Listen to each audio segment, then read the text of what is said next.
As far as I don't know if they're specifically talents, but perks of rank and role, do I get both executive officer and chief of security, or do I have to pick one? Situational. Okay. So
All right.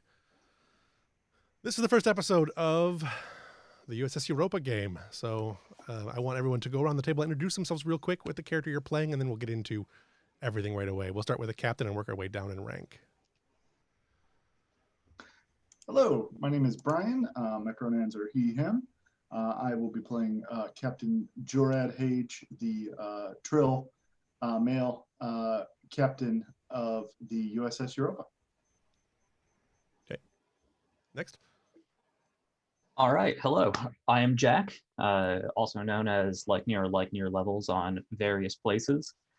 I will be playing the executive officer, the first officer and head of security, Commander Orani Ambrose. Okay. Next. We'll go with the doctor next, I guess. Yeah.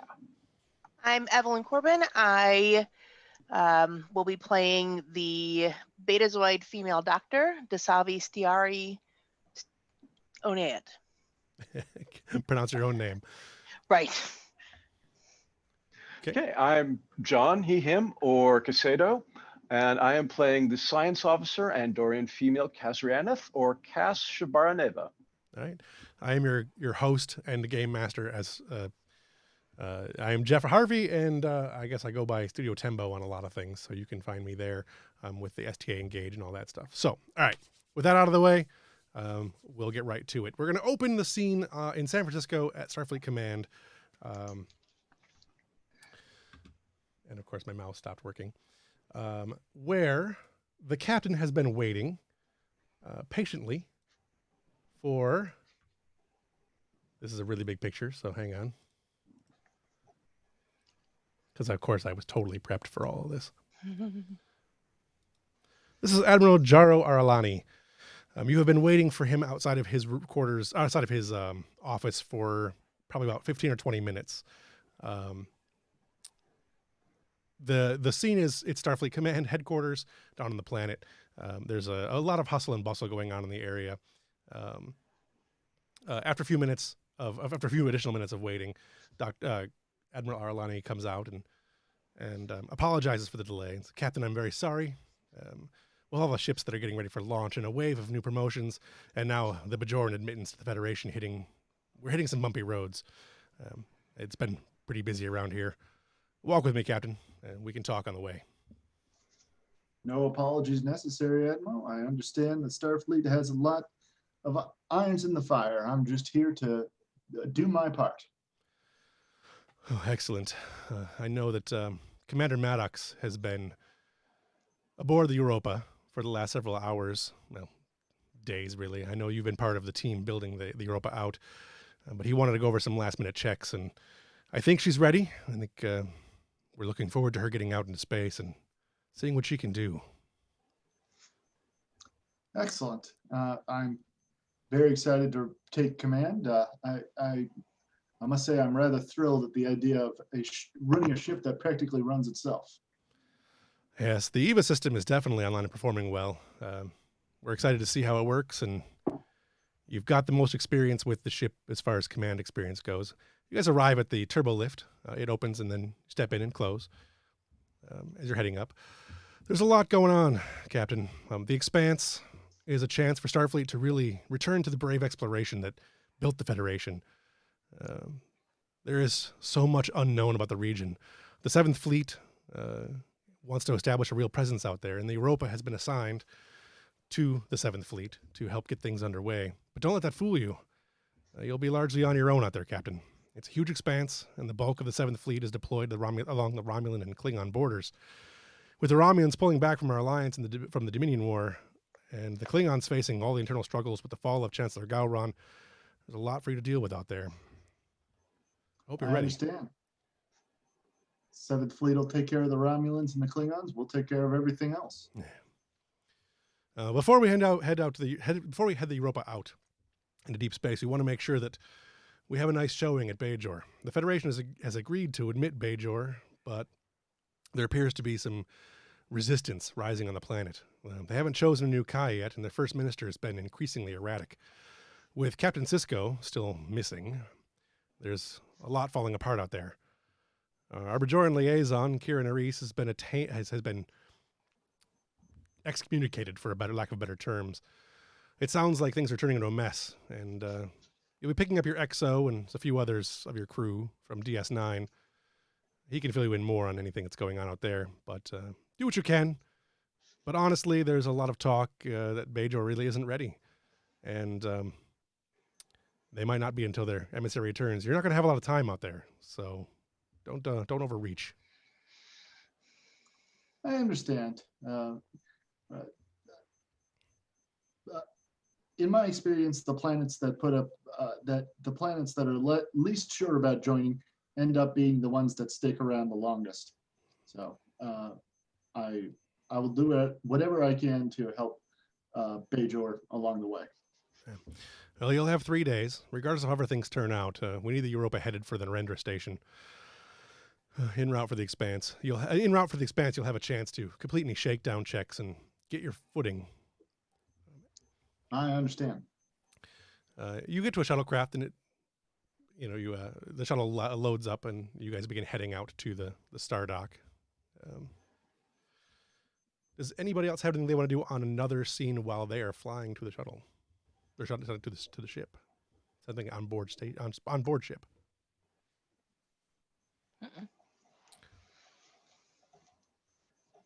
I wouldn't mind establishing that Kaz has been working with Maddox.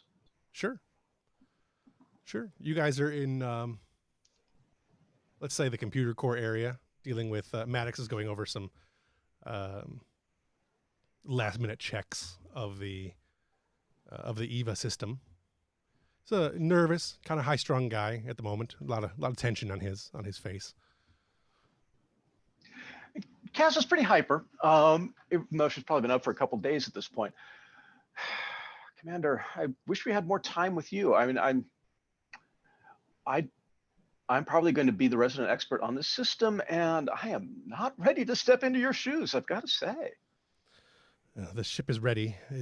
The system is it's well tested. We've run all the things, all the scans we can. I wish we had a little bit more time, but I think she's ready. I'll just have to.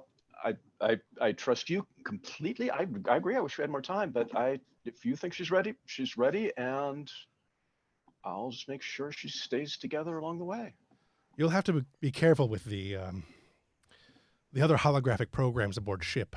Eva doesn't have an outlet. She's only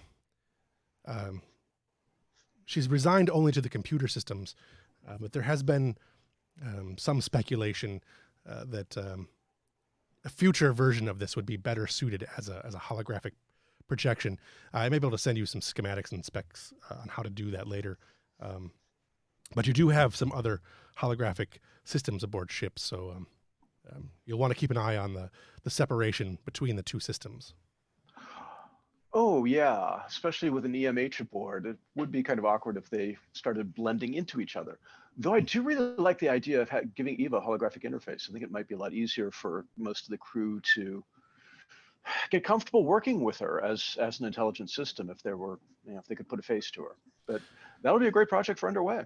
Starfleet didn't feel we were ready for it yet, but I completely agree with you. The positronic network that we have built aboard the Europa is patterned after an extraordinary system, and I think the potential is limitless. Oh, you know, sir, I fully agree with you there, and I'm excited to expand it once we get comfortable with the basics. Of course. Hand me the calibrator. Oh, of course, sir. Back aboard the shuttle, as you are arriving towards the ship, you can see it in the out the viewports coming up to the star dock area. The shiny, brand new Luna class. The shuttle takes a long, lingering Star Trek the motion picture pass with entirely too long of a scene, and the cuts are way too long. As you arrive towards the shuttle bay at the back and land, or are heading towards landing, anyways. Before I let you go, Captain, do you have any final questions for Starfleet? I'm picking up Dr. Maddox and taking him back down, so I won't be coming aboard.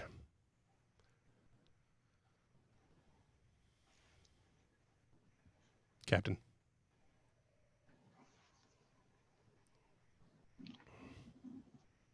No?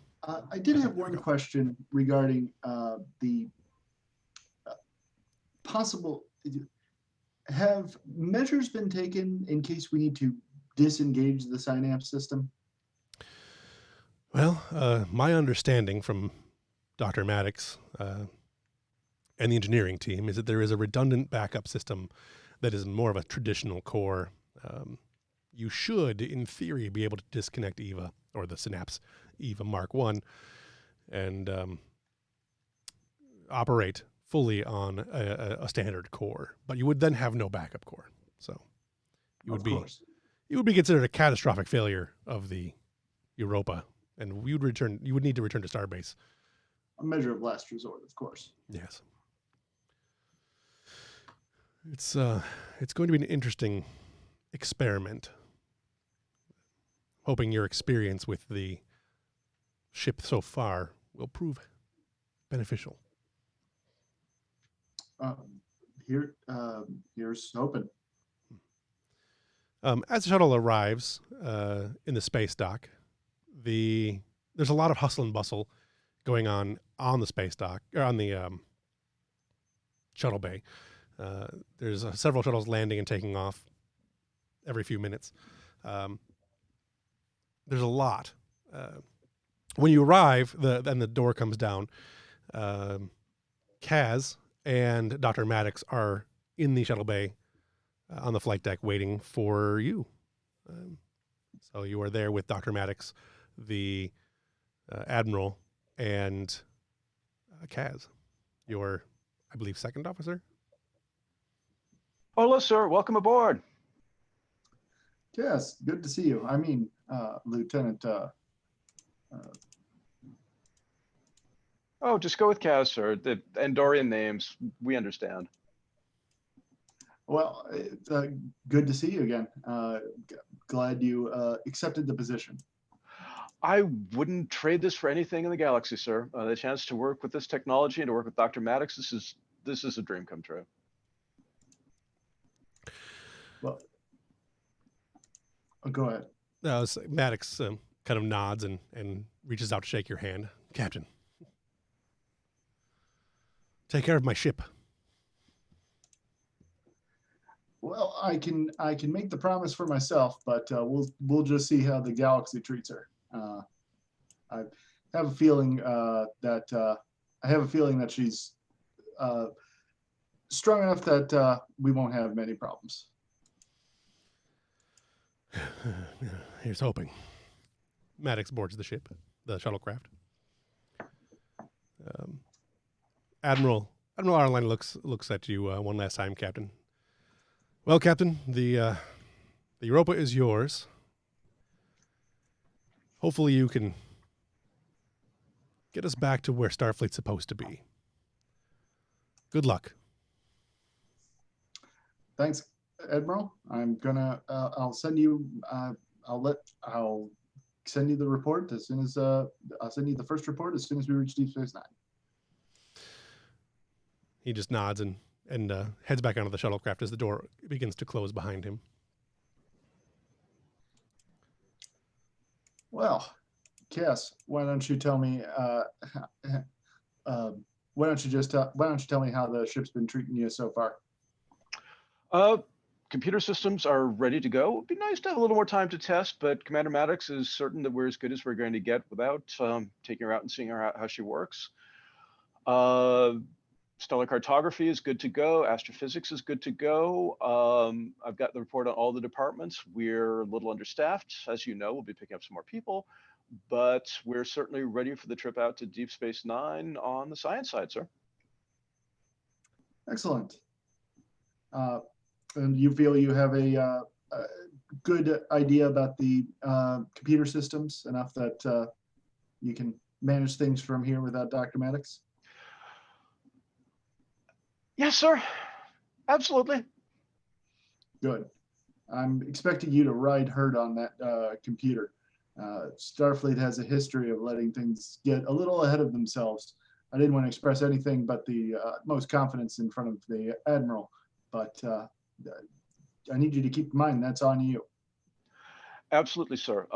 I know I'll be covering as first officer until we get to Deep Space Nine, but with your permission, I will be spending most of the time monitoring the system during the shakedown.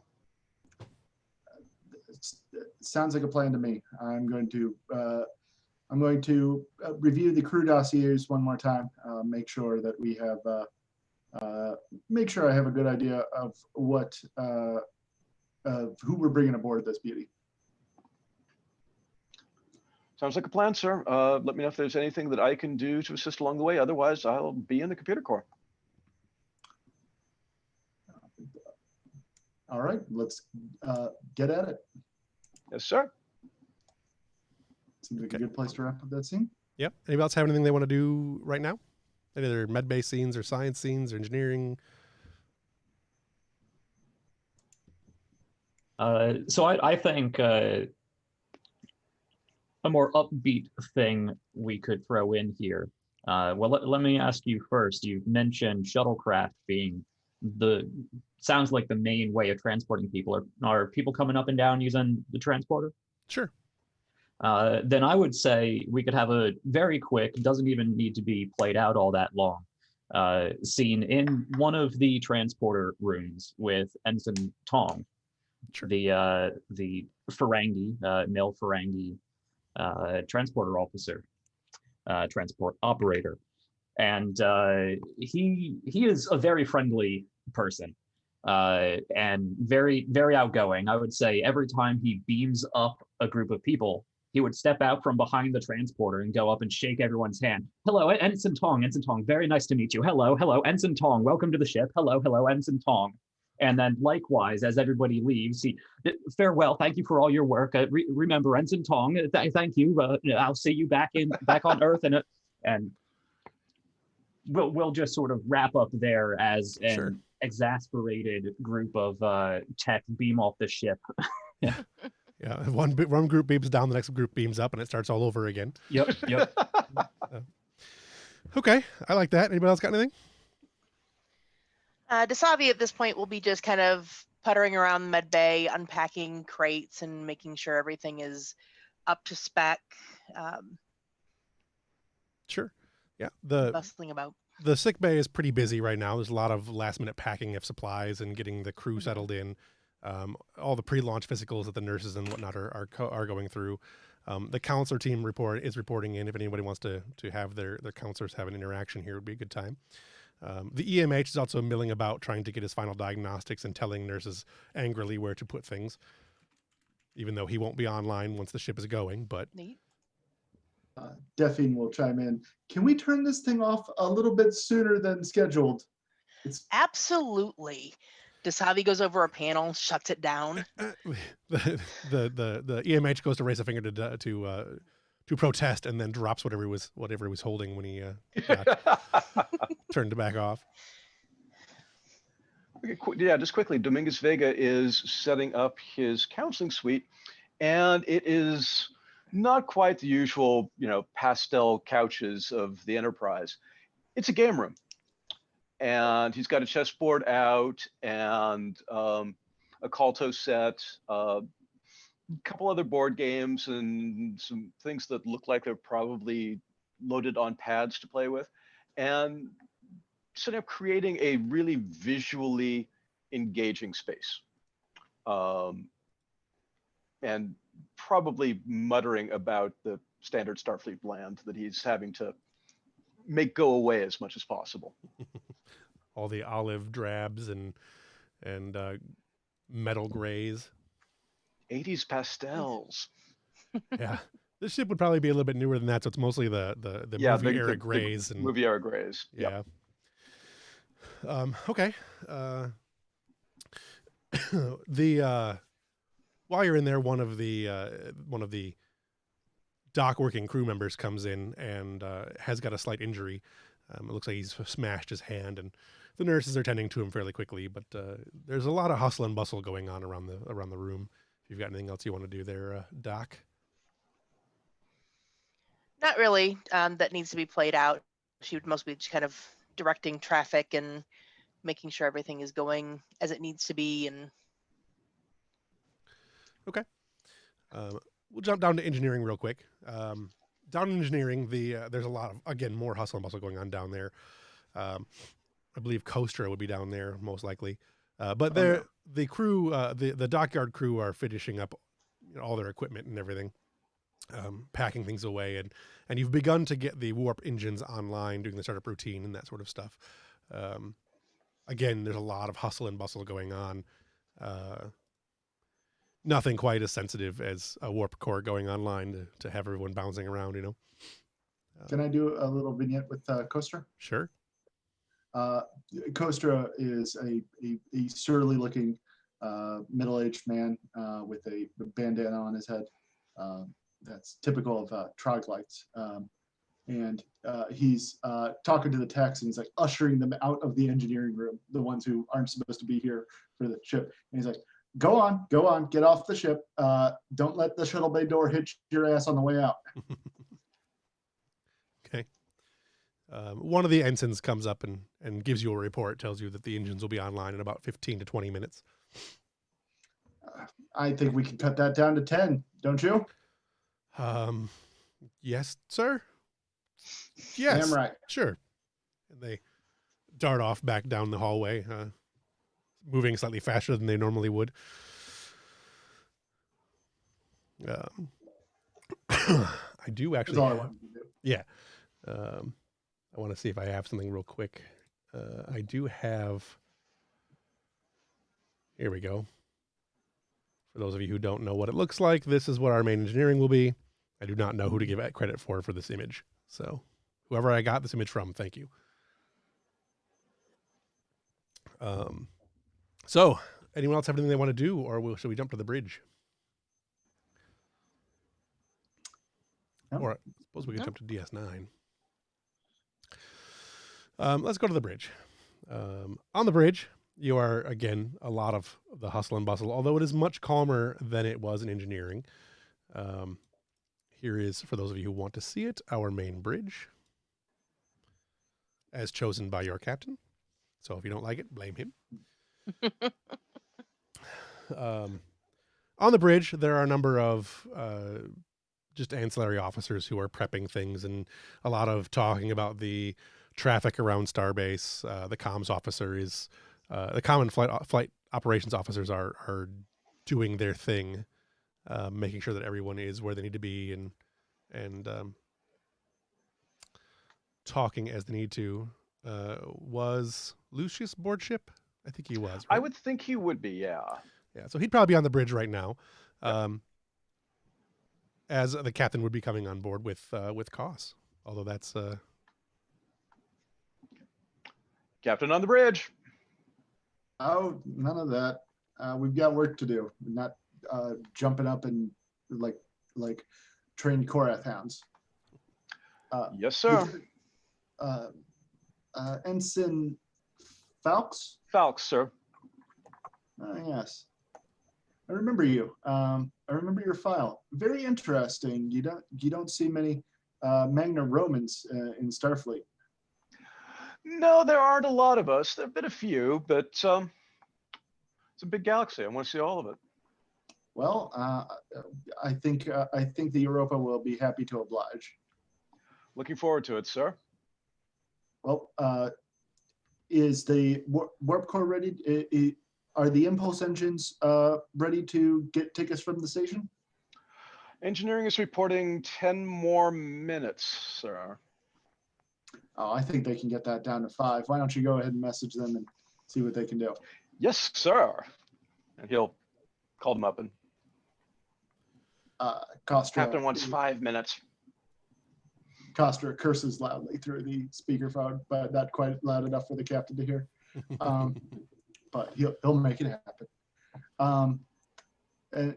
And I think Jorad is going to just soak in the sounds of the bridge for a moment, trying to attune himself to like the vibe of the ship. sure. Yeah, he's going to bring up the personnel files, give one last perusal just to make sure he's familiar with the people who he definitely needs to be familiar with. He's going to bring up Orani Ambrose's file one more time, and he gets like a pensive look on his face and scratches his chin before closing the file again. Okay.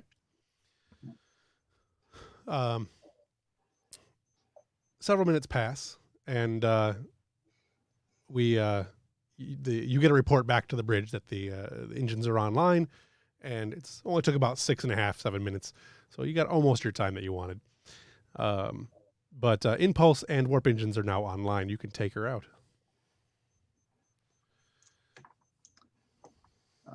Mr. Falks, make it happen.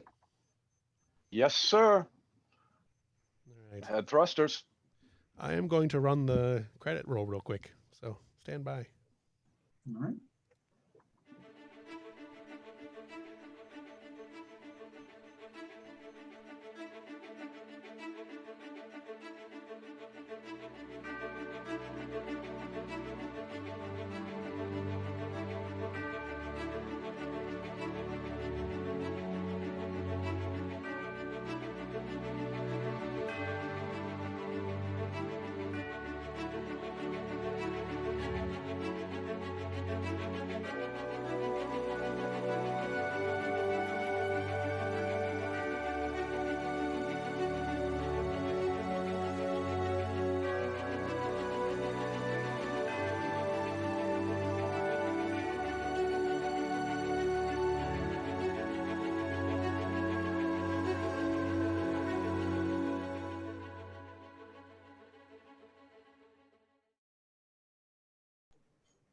Okay. Now I got to get that message that somebody just sent me. When we come back to the, yeah, it's okay. We might not have heard it, but it went through. When we come back to Commander Aralani on Deep Space Nine, who is talking with one of the other crew that I sent there, who I can't remember who all I sent there. One of my folks is on there. Yeah, I think it's my Fiona Mills, Lieutenant Yeah, I Junior think- Grade, Ensign Isabeth, I can't pronounce the last name, Senior Chief Petty Officer Mayor and Commander Arani Ambrose. It's like Orin with an I after it. Gotcha. Yeah, I kept saying Aralani before, so I'm trying not to say that now. So Really, if I have my choice, I would probably be spending time with Dr. Marr, seeing as we served with each other, and we probably have a pretty good rapport. sure. Where do you want to be starting out? Do you want to be in Quarks or Promenade or? Yeah, we're probably on the promenade near that little food dispenser cafe thing they like to go to. The Replimat? The Replimat, yeah. Sure. Okay. Have at. It's the promenade is a busy place. There's a lot of Bajorans on station, and there's a definite feel of tension aboard ship. The Defiant is gone. The Starfleet personnel aboard aboard station have been running tents for at least 2 weeks. Pretty much the time you guys have been here. And there's been a lot of talk coming from the planet of the talks that the negotiations breaking down, and that Starfleet doesn't have a real need to be here, sort of thing. So that's a little backdrop for you to go with. Mars walking along, looking very calm and unthreatening, but his eyes are definitely tracking everybody, just doing sort of semi-conscious threat assessment of the tension level on the station. Sure. Yeah, I'm probably a stark contrast to that. I'm walking arms behind my back, straight to attention, very clearly looking around at everything that is going on, projecting an air of I am security. I might not be officially security here, but I can handle any problems that come up. And Sure. we're probably having a very basic conversation as we're walking along, sort of going back and forth very quietly about the last couple weeks that we've spent here, and how after everything we've done in the Dominion War, everything around there, everything we've done for Bajor, that DS9 is sort of in, DS9 and Starfleet here are sort of in a sad state of affairs. Sure. It is challenging to leave feeling like the mission is not entirely completed, but I must say I will look forward to serving under circumstances where our crewmates are likely to be safer. I would disagree with that. Even in the war, we knew who our enemy was. We're going out in completely uncharted territory. That's how the Borg were met. That's how the Dominion was met. We don't know what's out there. That's how your people met mine, sir. That is true. It's space is full of wonder, both good and bad. I like to be prepared for the latter. But you make a good point. Our background prepares us well, but it should not blind us to opportunity and to the possibility of better times. It looks around, unlikely as it may seem here and now. About that time, there's a scuffle behind you from maybe 45 yards or so. It sounds like there is some shouting and then some pushing, and it's something gets knocked over. Yeah, I would immediately spin on my heel. Would I be part of the DS9 security team? Am I armed, or am I just waiting around? You're probably on detached duty, so you may be serving with a phaser, yes. Okay. So yeah, I would spin on my heel and not in a run, but in a quick walk, head over in that direction. My hand very clearly on my my phaser hip. Okay. There, when you get around the corner a little ways, you can see that there are two Bajorans who are pushing, who have pushed down and are throwing things at two Starfleet enlisted personnel, who are trying to get to their feet, and as they try to get up, they're either pushed back down or pelted with something.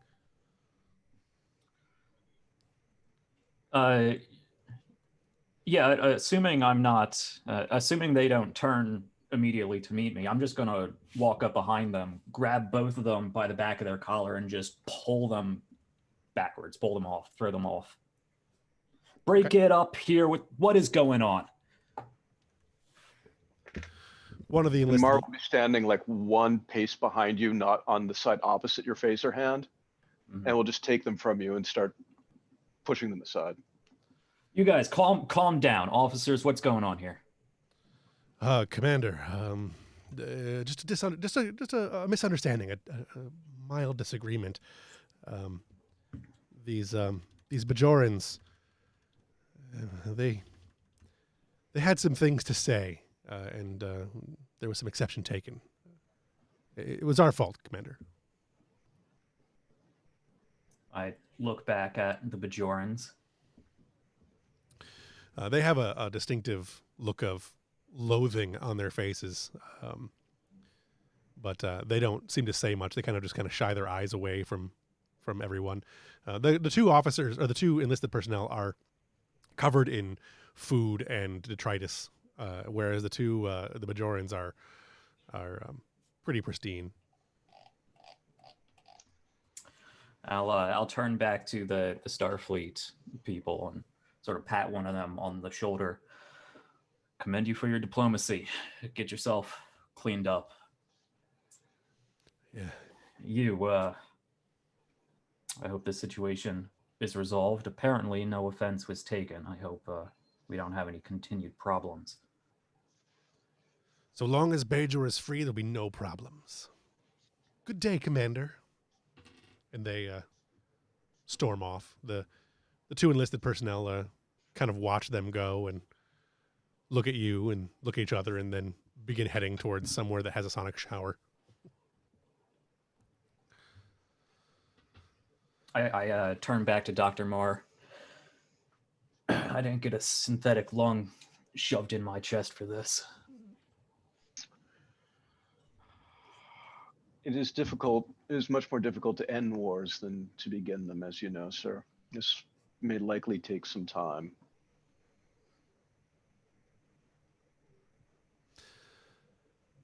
Which we can head back over to the ship. You have left space dock, and all your primary checks are underway and have successfully completed. The easy ones have successfully completed. What you want to do? Take her to warp? Yep. Mm-hmm. Okay. Oh, yeah, Fawkes definitely wants to. He's had his hand on that throttle. Right. Like, are we clear yet? Are we clear yet? You give the order, and she heads into warp, and all seems well. You are en route to Bajor, where you will be picking up your team. En route, does anybody have anything they want to do? Any other conversations they want to have, or characters they'd like to introduce? I do think I would like to speak with the doctor as the captain. Sure. You going down to sick bay, or do you want to call them up to the bridge? Yep, sick bay. You know, I don't see any reason to call her to the bridge. Sure. So he'll come down and he'll open the door and She's standing looking over a crate, kind of with a manifest in one hand, kind of frustrated. you look like you look like you did that time back on the Cav where you received that subpar rating. Well, this time I've received subpar numbers of hyposprays. We're about 14 short. Well, then definitely that's definitely something worth marking with the quartermaster, and we can get. I'm sure we can borrow some from Deep Space Nine. I'm certain, and hope, in theory, we shouldn't need them right off anyhow, but you know how well things work in theory. Look, we may not have that much crew, but that's just all the more important. We need everybody in tip-top shape. True that. What brings you down to the med bay, Jorad? Just giving an informal inspection, if you will. Seeing how everyone's settling in. Fairly well. How's your team looking? Good so far. I really have picked the cream of the crop. I can't say I have any complaints. Good. Well, I'm sure you've got it handled. I have every confidence in your capabilities. So thank you. If you find any more stores that are low, definitely note it, and we'll make it happen. We'll take what we need from Deep Space Nine by hook or by crook. I'm certain that will definitely help tensions. Sometimes the thing that is needed in an intense negotiation is a shared enemy, and you finger guns. Fair enough. That's all I had for that scene. Okay. As the captain leaves, a couple of the nurses come up to you with some more things they have that they want to get done, and there's a slight chirping sound from a panel to your left. That is the EMH activation request, which I assume you probably ignore. She's gonna look at it, rolls her eyes a little bit, hits the button. What do you want? What's your rank, Lieutenant? Yeah, Lieutenant Commander. Gotcha. Lieutenant Commander, I have not yet finished my evaluations and my stock protocols. I must ensure that all stock is where it should be. How am I supposed to operate when you're dead if I can't know where everything is? Well, I don't plan on being dead. But I suppose you could start by telling me where the rest of my hypo sprays are and hand him the manifest. He starts looking it over. I suspect the quartermaster probably has them. You'd want to check with him. I definitely need an EMH to tell me that. Well, someone thought I was going to be useful here. I have no doubt you will be useful in certain circumstances. But are you going to let me out? There are.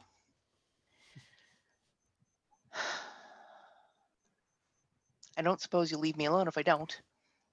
Not for very long. Fine, go about your business. Just do it quietly.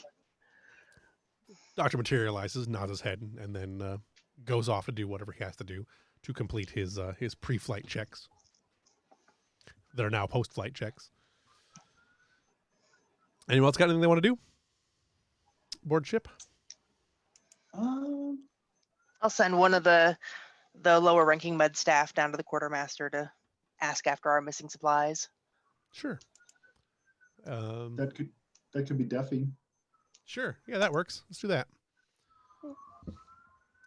All those sirens. Sure. So Delphine heads down to the quartermaster's office, where I suspect you probably don't find a quartermaster standing there immediately, although as you walk in the door, one would begin to materialize. Delphine is immediately startled by the materialization, and she'll go, is everybody on this crew holograms? I don't understand this. Only the most important of us. I'm the SSH. What do you need? A little less lip would be nice. I believe my lips have been pre-programmed to be appropriate to the normal design of this species.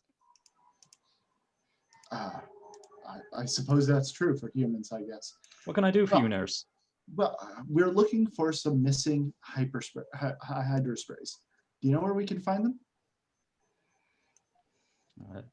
I suppose the SSH will go over to his computer terminal and see if there's any problem. It appears that the manifest shows the correct number of hyposprays were distributed to sick bay, but you do have additional in storage. Okay. Largely, the ones you have left over are usually used for or reserved for away missions. Okay. I assume all of these extra supplies would be kept in a cargo bay, not necessarily at this office. Correct. So I will, or the SSH, which I should say looks. Oh, I have a picture of that. Yeah, you do have a picture, very similar to the Doctor, but a bit more broad. Yeah, I would say the SSH picks up a data pad, quickly taps his fingers all over the place and hands it over. Here's where you will find that extra equipment. Please do a better job of not losing things. I swear, if every hologram, I'm going to find whatever is making all these holograms and turn it off so hard. But thank you. She's gonna walk off with the hyperspace. Have a good day, Lieutenant.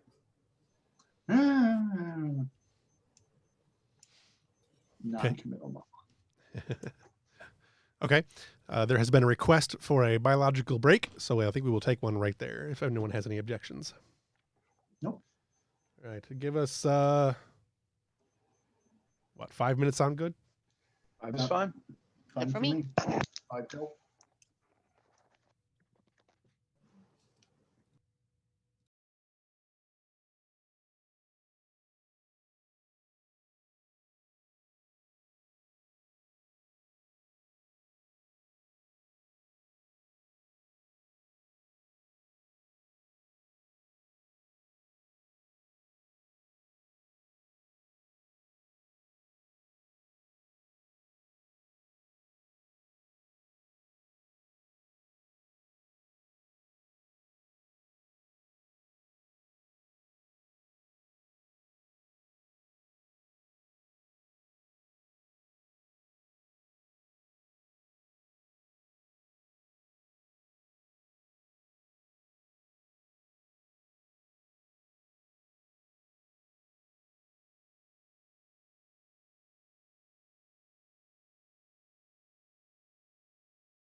And we're back. Okay. Does anyone else have anything they want to pick up before we jump into some other stuff? Not I. I would like to do something on Deep Space Nine, but if we're not ready to go back there. Sure. We can go right back there right now. Okay. So this would be Elizabeth. Yeah, Yazbeth. Elizabeth. Yeah. She is in Quark's bar, sitting at the bar, and she is currently sitting quietly as Morn is talking her ear off, and she's too timid to end the conversation. And I cannot, in good conscience, be Morn's voice. no, we should absolutely not have Morn's voice. I'm just describing what's happening. Right. If you're good with it, Mills will actually also be off duty in the bar. Whether you want her to interact with you or not is up to you. I would love her to interact with me. I don't think I have a picture for Mills yet. No, I don't think she has one. I only did a picture for Dasavi. Gotcha. So keep going, Brian. I'll step in when appropriate. Yeah, that's wow. Okay. And so you can tell she's obviously like annoyed and distressed and completely unable to end this conversation. So seeing your distress, she'll come over. Hey, I wanted to talk to you about that thing that we talked about in briefing this morning. The thing? Yeah. Oh, Do you remember? The thing. Yeah, let's. The thing. Yeah, we probably Sorry. should take that over to my table, a little more private. Yeah. Oh, okay. And so as soon as they're away, oh my God, I didn't know somebody could talk so much in their lives. Yeah. It doesn't seem to be very, very hip to social cues either. You'd think you would have noticed a while ago that you weren't all that into it. I don't know. I guess some people just like to hear themselves talk. I guess. I'm Yesbeth. I mean Ensign Chierka. Lieutenant Mills. Nice to meet Fiona. you. You're serving aboard the Europa, right? I am. I'm very excited. Me too. Wonderful. What do you think of all this? The station? It's very dark. Yeah. Very dark. You would think by now they would have like put some decorations on the wall or something to cheer up the place. Looks like a Cardassian prison.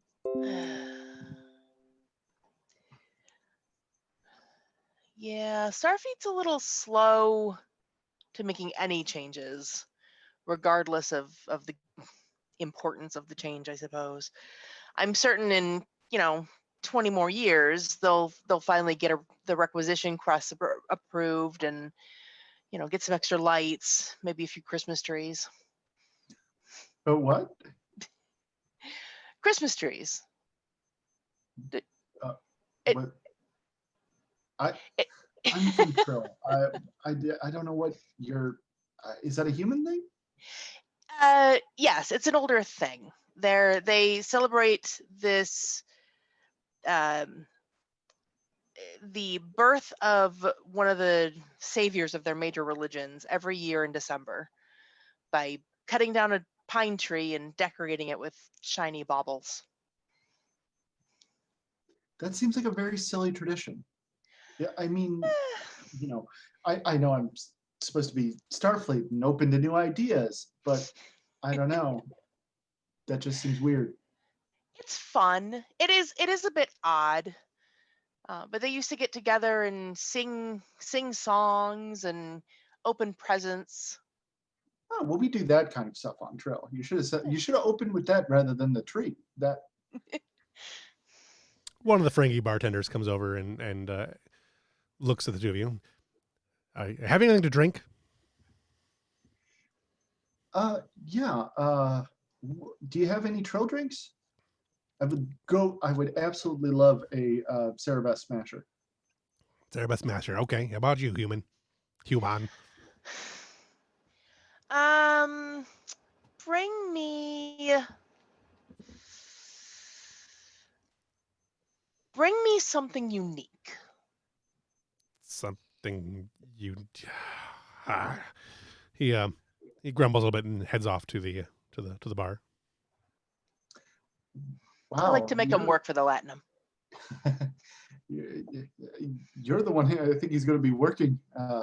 He's going to bring back some Klingon blood wine or something like that. Hey. You are one brave chick, if you don't mind me saying. It's probably one of my last hurrah, as it were, before we get on the ship and we're all business. I plan to enjoy it. Is this your first time serving on a ship? It is. I've been stationed here for the last few years. In Deep Space Nine? Yep. Oh, okay. Yeah, this will be my first posting ever. I came here from Trill. Really? Oh, nice. Well, we should.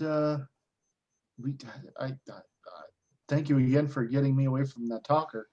I hope You're very welcome anytime. The bartender comes back over and sets down the drinks and gives you sends Isabeth the drink she wanted and sets down a wriggling mass of color and wrigglingness in front of Fiona.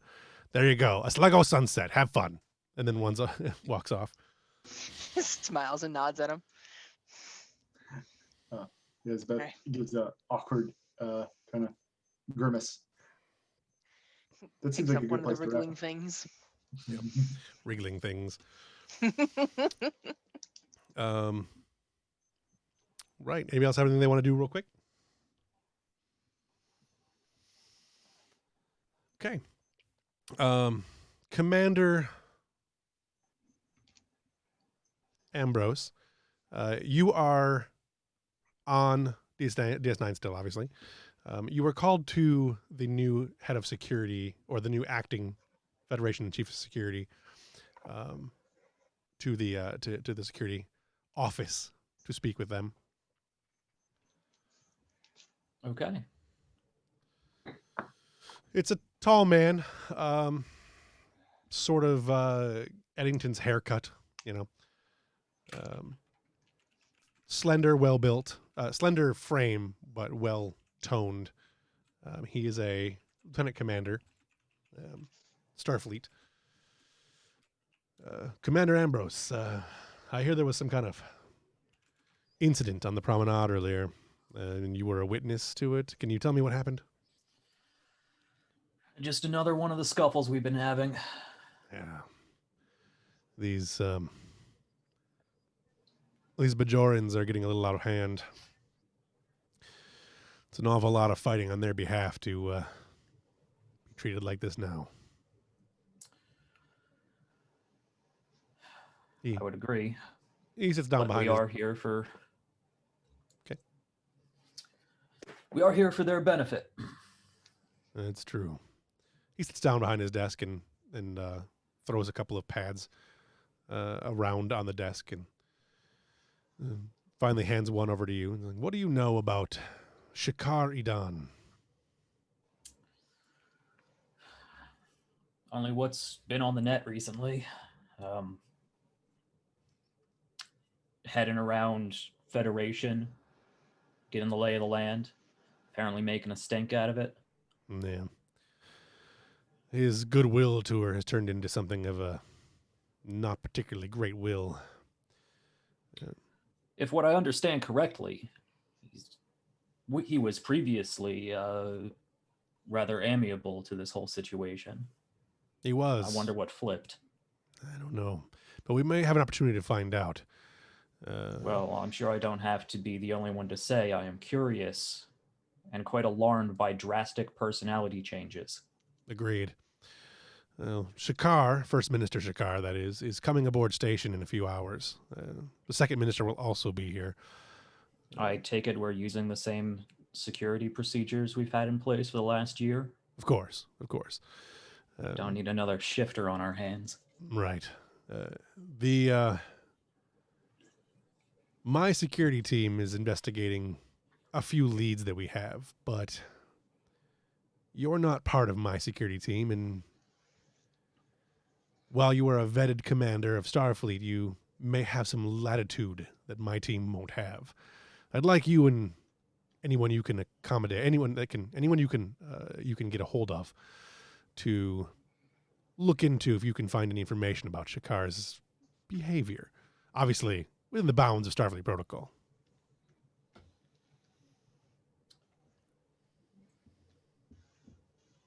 Well, I feel like my skills will be most useful once he is on station. Of course. Until then, we have intelligence officers for intelligence gathering. Yes, of course. But once he and Wadim, Second Minister Wadim, are aboard station, my team is well known. If you can hear anything or see anything, or I can get you some information that my teams have as well, but just any additional pairs of eyes would be nice. So you would like me to see to their feeling of hospitality here at the station? Yeah, he sits back a little bit and smiles really big. I like that. Hospitality. Absolutely. I think I can make that happen. The colonel's not aboard station, and yes, I think that would work out quite well. I will show him the best Starfleet courtesy. Excellent. I appreciate anything you can do for us, Commander. I hate to put you in this position.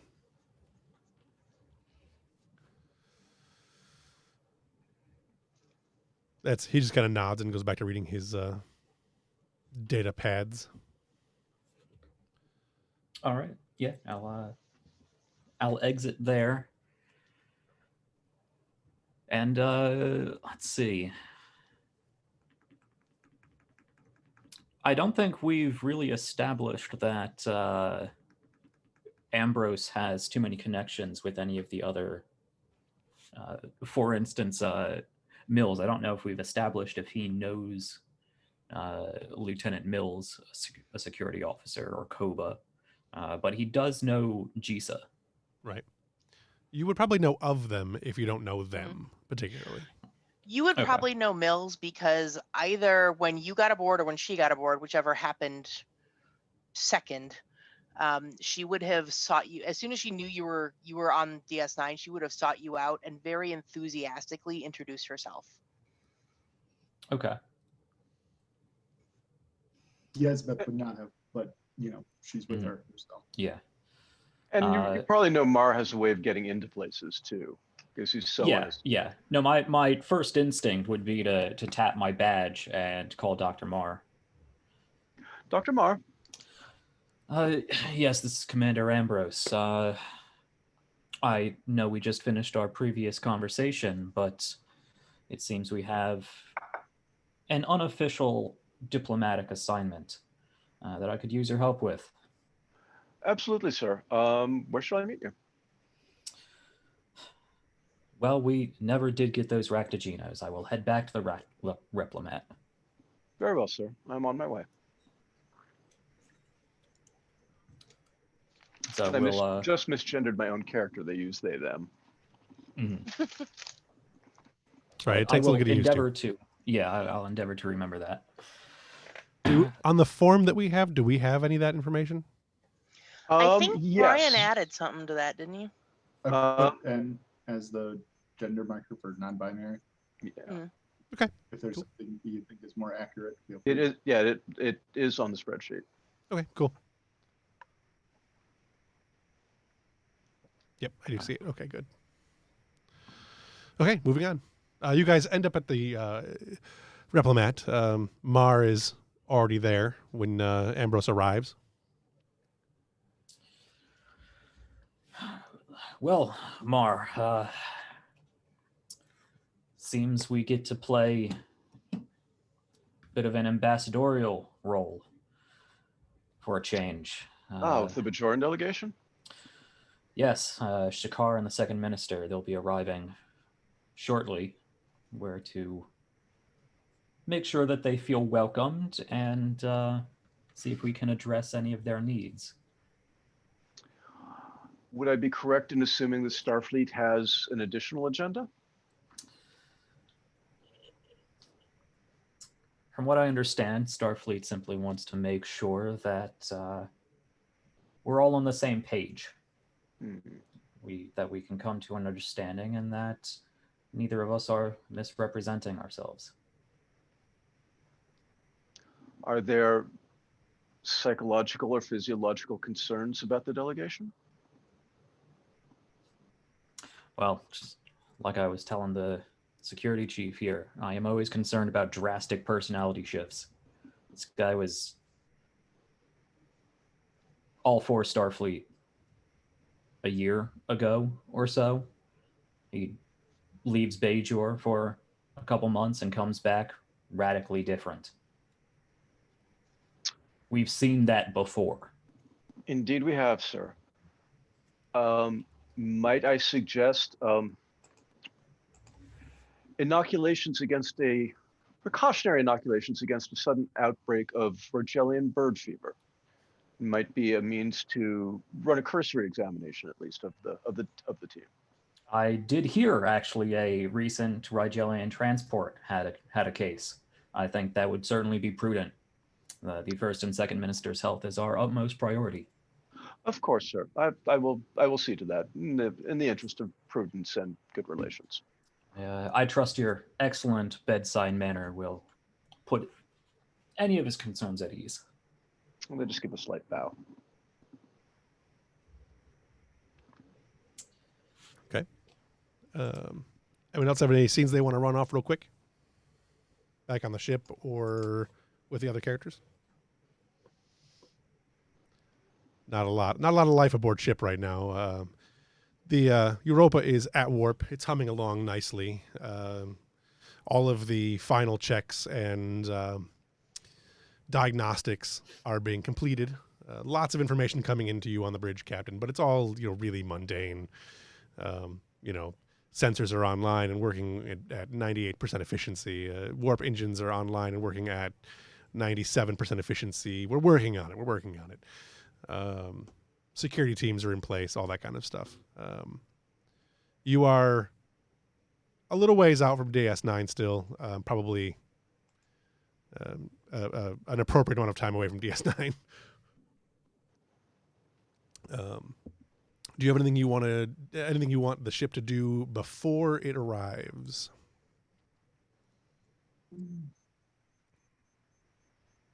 I wouldn't mind seeing a scene with Jorad, Cass, and the ship's computer. Sure. Like introducing ourselves to the ship's computer. Sure.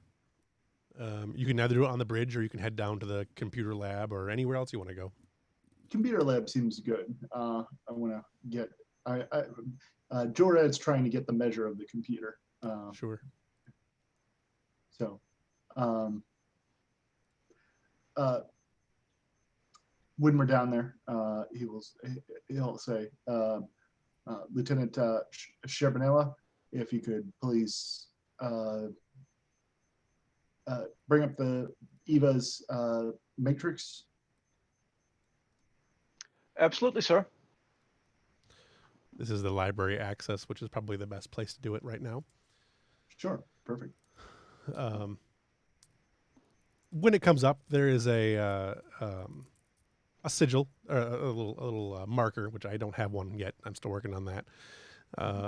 That says Synapse Eva Mark 1. And then it comes up with a little, the little Elcar's blinking dot. And there's a voice. Good morning, Captain. May I be of service? Good morning, Eva. I just wanted to get acquainted with you. I know you had a hard reset before we departed. So you may not remember me, but we've met before. I have been informed of our meetings, but I do not recall them. It is That's good to okay. meet you again, Captain. It's good to meet you as well. I am hoping we can. Uh, uh, I think first impressions are important, and I'm always glad to have second first impressions. Well, I hope I can make a good second first impression. You're already succeeding. Now, have you spoken with Lieutenant Sherbanoa? I am not familiar. Greetings, Lieutenant. Hello, Eva. We spoke before you were rebooted extensively. I'm glad to meet you again. I am sorry I do not recall our interactions. I hope to make friends again. I'm sure you will. We'll be speaking extensively through the voyage. Excellent. I look forward to our interactions. Can you give us a report on ship systems? Stand by. All ship systems are currently operating within parameters.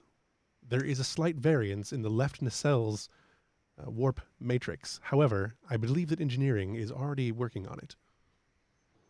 Excellent. Nothing we couldn't get from the ship's computer already. But Eva, I have a question. Do you have any suggestions on how we may improve ship efficiency? There are a number of ways I believe that we could improve efficiency. If you would like, I will create a document and send it to your terminal. That's okay. Send it to Lieutenant Sherbanoa, and I'll speak with her regarding it. But I appreciate you taking the effort, putting forward the effort to do so. I am simply excited to be a member of this crew. Thank you, Captain. No problem. I have no doubt you'll become a valued member of this crew. There's no reply. Perfect. Cass, can you please disable? Can you please disengage Eva so we can speak privately? Absolutely, sir. Done. We're secure. So what do you think so far? So far, she's performing better than expected. Some of the complications that the commander had suggested I keep an eye out on haven't shown up. I wanted to leave it to you to make, as it were, first contact with her. And with this out of the way, I will start working with her extensively through the verbal interface, get some bearings on her level of self-awareness and engagement and control of her ship systems, and chart out a potential for growth. But so far, sir, better than expected. Perfect. Good. Tell you what, can you do me a favor? When you write up the reports on her, could you do it on old-fashioned paper? I think that's an entirely reasonable precaution, sir. Absolutely. Excellent. Well, I'll leave you to it. Thank you, sir. Thank you for coming down. Okay. Anyone else have anything on board ship they want to do, or anyone? Or we want to jump back to DS9? No, I'm good. Okay. Back on DS9, there is some commotion, quite a bit of commotion going on as we are approaching the time when Shakar and the Second Minister Wadeen are going to arrive aboard station. The Bajorans themselves are extremely excited. There's a lot of that atmosphere you get when there's a well-respected politician coming into town, which I know is a rare thing, but there's a lot of movement around the shuttle bay areas, the docking ring areas, I mean.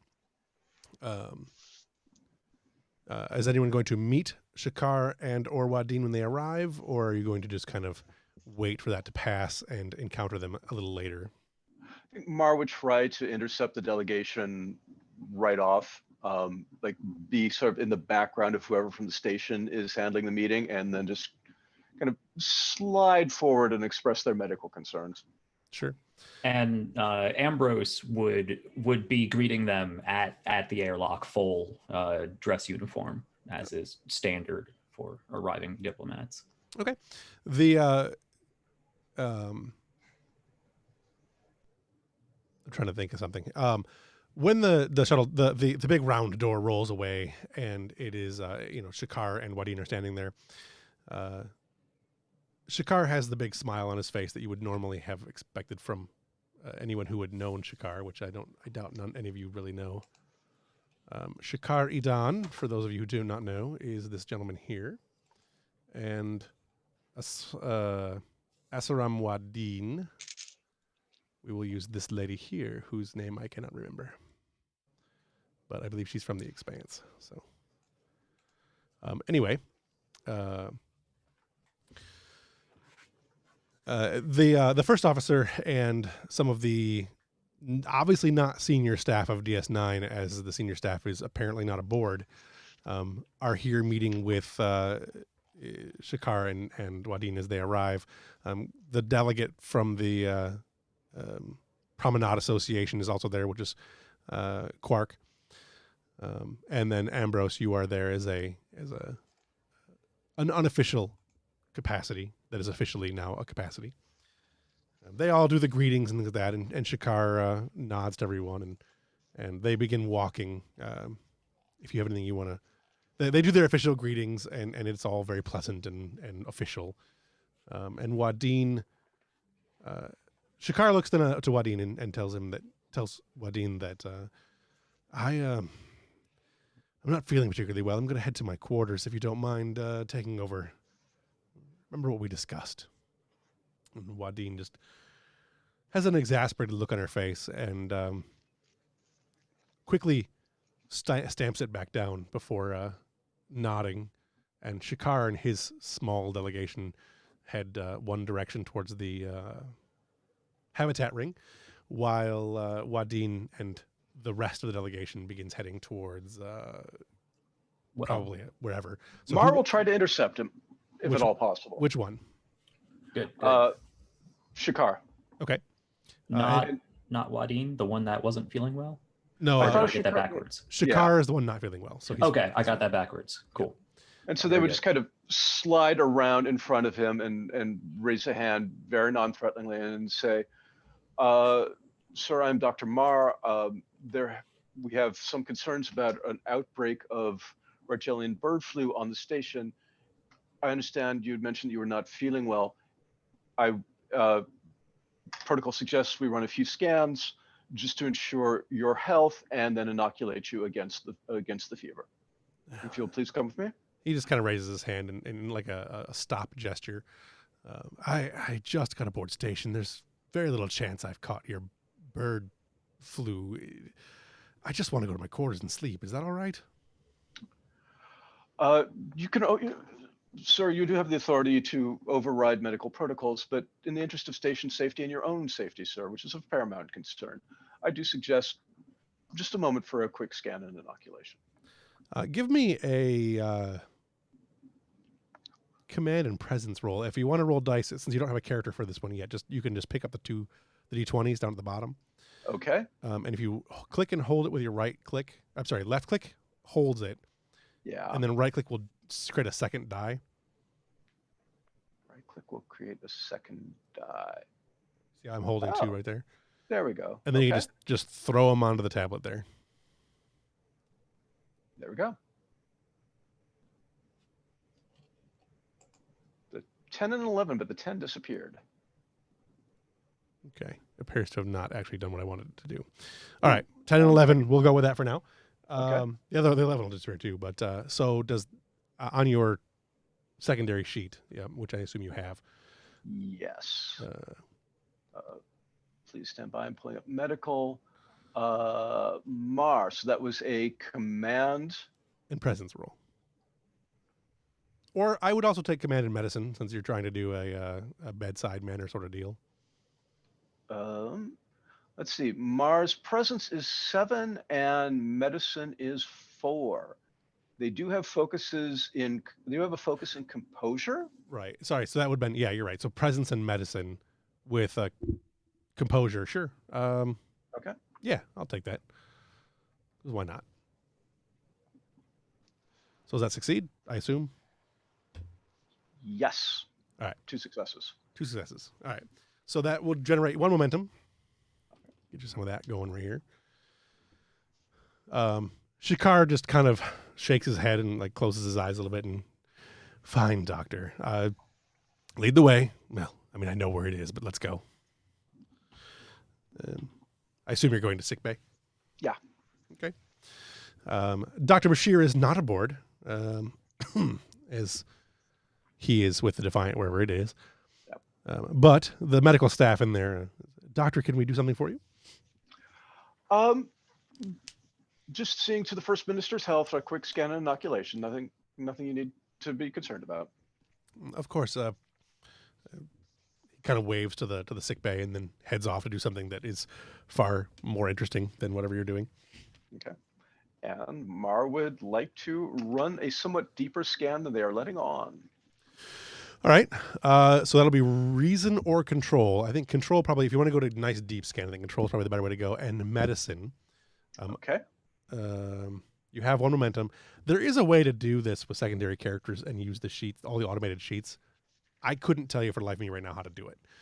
So it's something I'm going to look at and figure out later.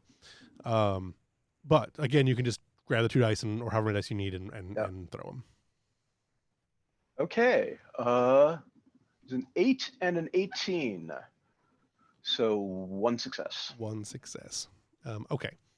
I should have said the difficulty was 2. If you want to spend that momentum, I will go ahead and allow it because I did not. That is on me for not telling you the difficulty ahead of time. What do y'all think? Or you could buy momentum with threat. Let's buy momentum with threat. Why not? Okay. Well, just want 1? Yeah. Okay. So go ahead and roll another die. Okay. 7. What's that? No luck. 17. Okay. So you scan nice and you get a good scan. It comes back as though the First Minister is in pretty good health. He's got a low white cell count, but for the most part, he's in very good condition. A low white cell count would be contraindicated for an illness of some kind. Most illnesses. Okay. Then Mar will give him a fake injection and tell him that he is in excellent health and just needs a little rest. And thank you for cooperating. He smiles and looks at you. I'm glad to hear it. I almost hope you'd found something. Sir, if you have concerns and you're here, we can run a more thorough check. I think I've just been overworked and underslept. Understood, sir. If you have any concerns whatsoever, please do call either me personally or Station Medical at any time. Thank you. And he heads out of the sickbay.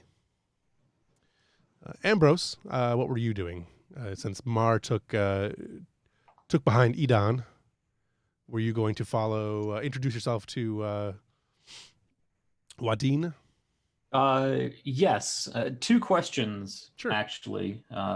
First, the scene's probably progressed beyond this, but We can always at go the back. airlock, did we do all the normal Dominion era security checks, like blood draws and scans and all that? Are we certain these people aren't shapeshifters? You're reasonably certain that DS9 sensors are in place, and there weren't like any hand cuttings or blood drippings on the deck, kind of Klingon style stuff. But DS9, as I recall, in the later seasons had the sensors in the airlocks and all that to be able to detect most of that stuff. So Okay. you are reasonably certain that security has taken the necessary precautions that these are not changelings.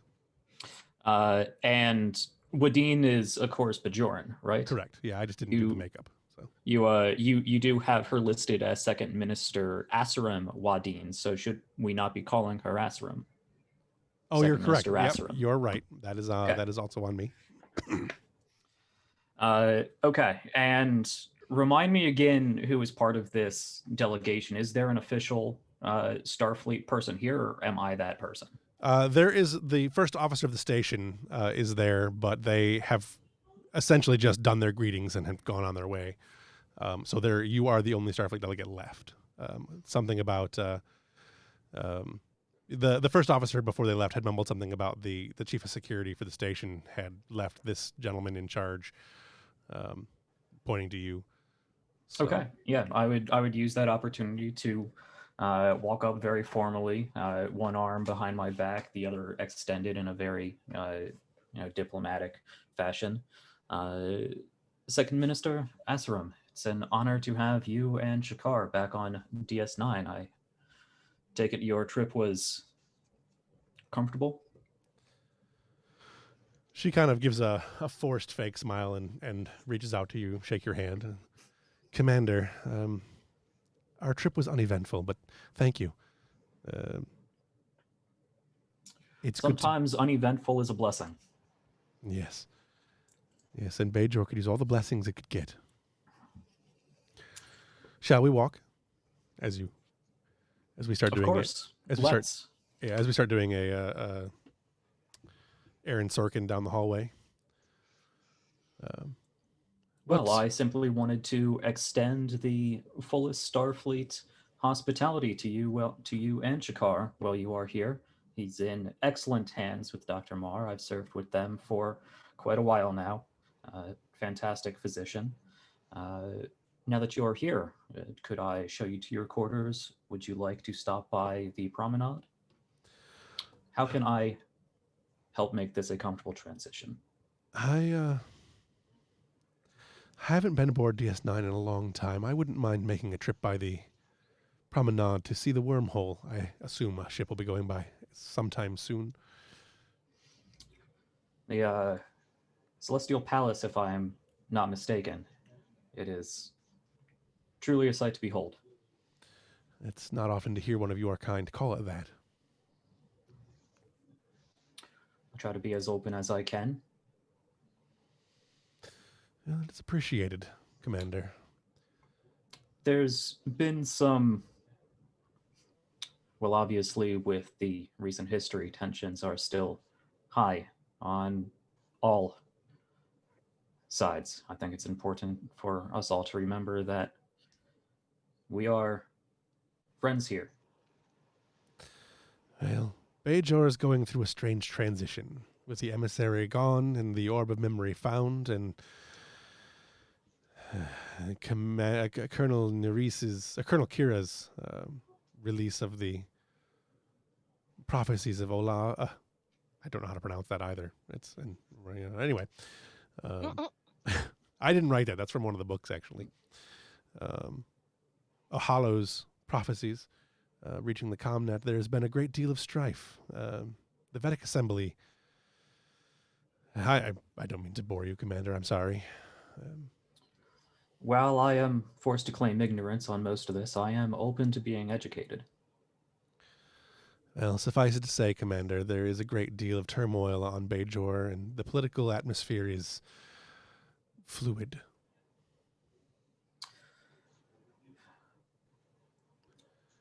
Three months ago when Shakar left 5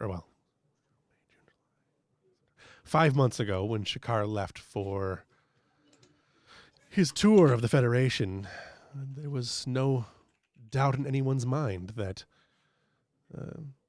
Bajor would be joining the Federation, and now, who knows? I am sorry the situation has become so muddled, and I do hope that Starfleet can find a way to prove itself to you and your people once again. Yes, well, Starfleet has always been very good at proving the things that we wanted to see.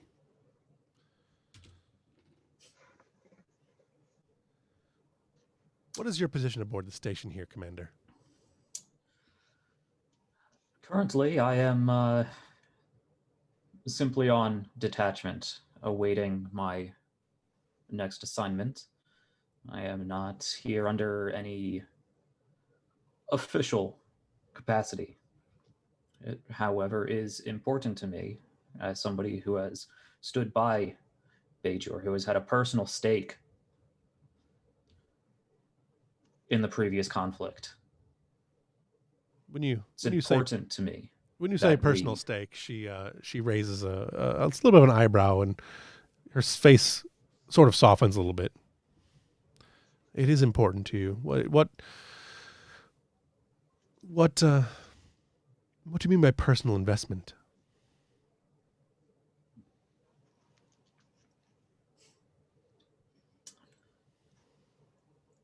Hmm. Did you serve on the I front line? I did for some time, and then I served behind the front line, the wrong side behind the front line. You catch my drift. And I sort of tug at my collar, where I assume there's a very faint scar from where a good quarter of my body had to be replaced. She, when you first say it, she has a confused look, and then when you pull the collar back, she gets a sight of a face of an expression of recognition, and then she kind of softens a bit. And I'm sorry, Commander. That's terrible. It's the cost that must be paid, and many others had to pay an even higher price than myself. I simply don't want Bajor or the Federation to pay an even higher cost, which would be division between our people. We have worked very hard for this. The out the portal to the promenade area, out looking into space, the bright lights flash and the swirling blues and reds appear as the celestial temple or wormhole opens. She stops and looks at it and marvels for a moment. After it closes, she looks back. That's a sight that never grows old for me, Commander. I understand that you are hoping for more between the Federation and Bajor, and we can only hope that our two people can find some kind of agreement. But you must understand that Bajor has suffered so much at the hands of so many for so long. Allowing ourselves to fall back into the yoke of another power, and allowing that, she gestures to the wormhole, to be taken from us.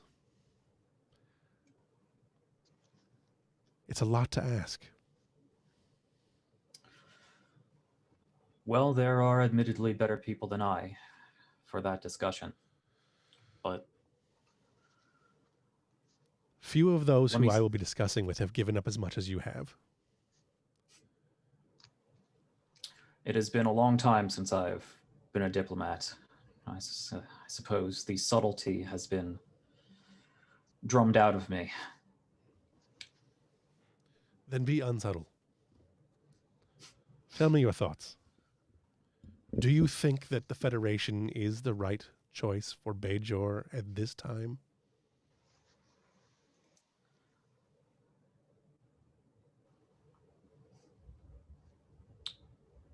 I think that friendship with the Federation is the right choice for Bajor at this time.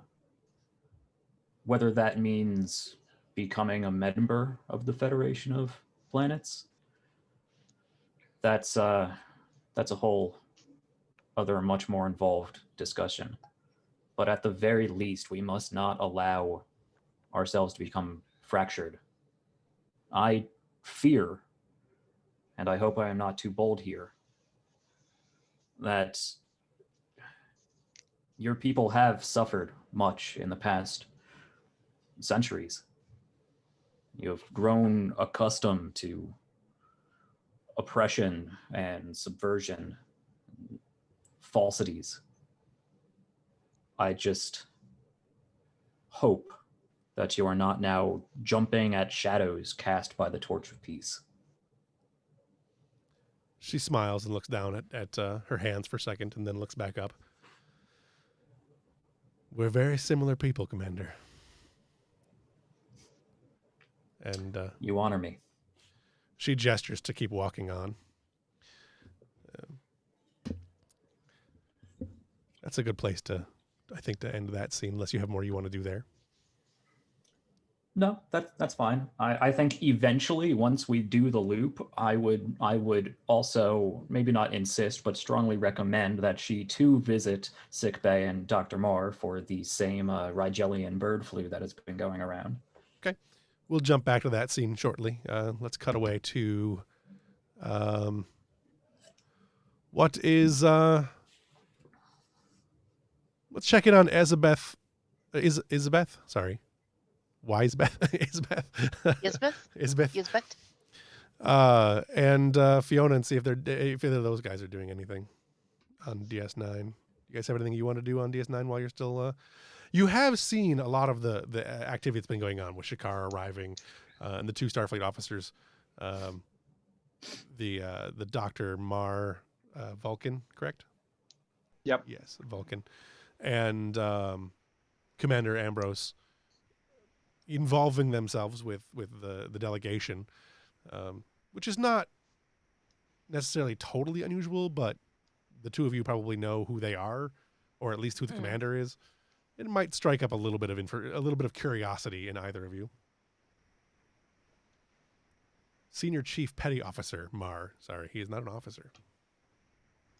Do you know what's going on with all this? I thought our mission didn't start until we got aboard the Europa.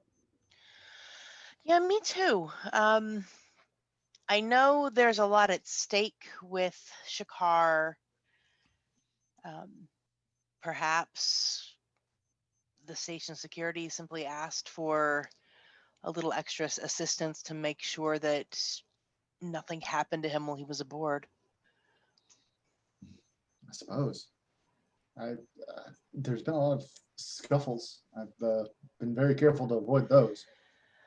Yeah. I've been trying to make a point to stay out of uniform when I'm not officially on Starfleet business.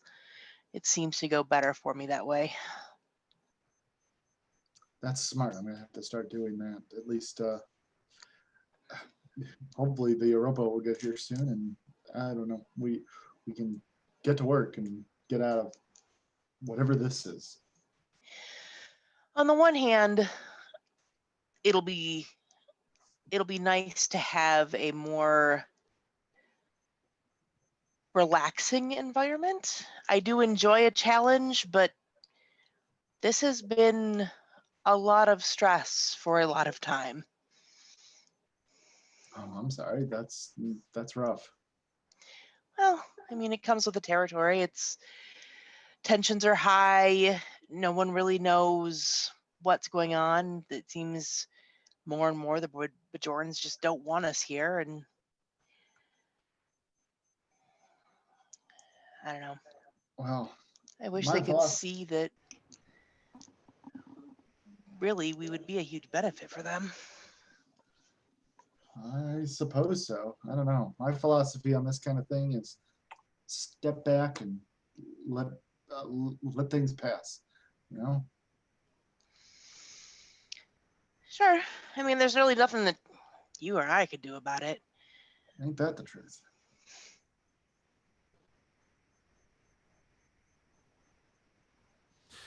I would, out of character, I would love to get dragged into this. Soon enough. Yeah. Be careful what you wish for. Be careful what you wish for. We will jump back really quick to Second Minister Asarem coming in to talk to, or contacting, I should say, Senior Chief Petty Officer Mar. Dr. Mar, this is Second Minister Asarem. Minister, are you feeling well? I am feeling quite well, but Commander Ambrose suggested that I find an inoculation for Rigelian bird flu. I had not heard there was that going around on the station, but There is some risk. If you will come down to the med bay, we can take care of this in just a moment. It will not be much of an interference for you. Excellent. I will meet you there shortly. You arrive at sick bay a little before before the second minister does. Again, you're questioned from the doctors there, but they just, whatever, go about your business. And then the second minister arrives, and you must be Dr. Marr. I am second minister. Please come in. This will not take long. I hope so. Your name out. Did you speak with First Minister Shakar? I did. He is tired, but he is in adequate health. I can reassure you on that score. Excellent. There's give me an insight. Hang on, let me see here. Give me insight and command. Ooh. Okay, that's a 10.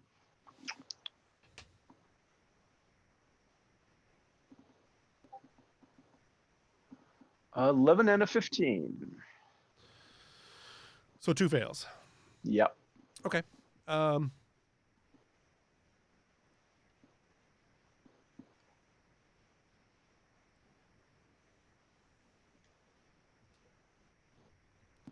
Sorry, I got a message. There's a look that goes across her face, but you don't really read it very well. It may be disappointment. It may be concern, or it may just be boredom. It's really hard to say. But you begin your scan.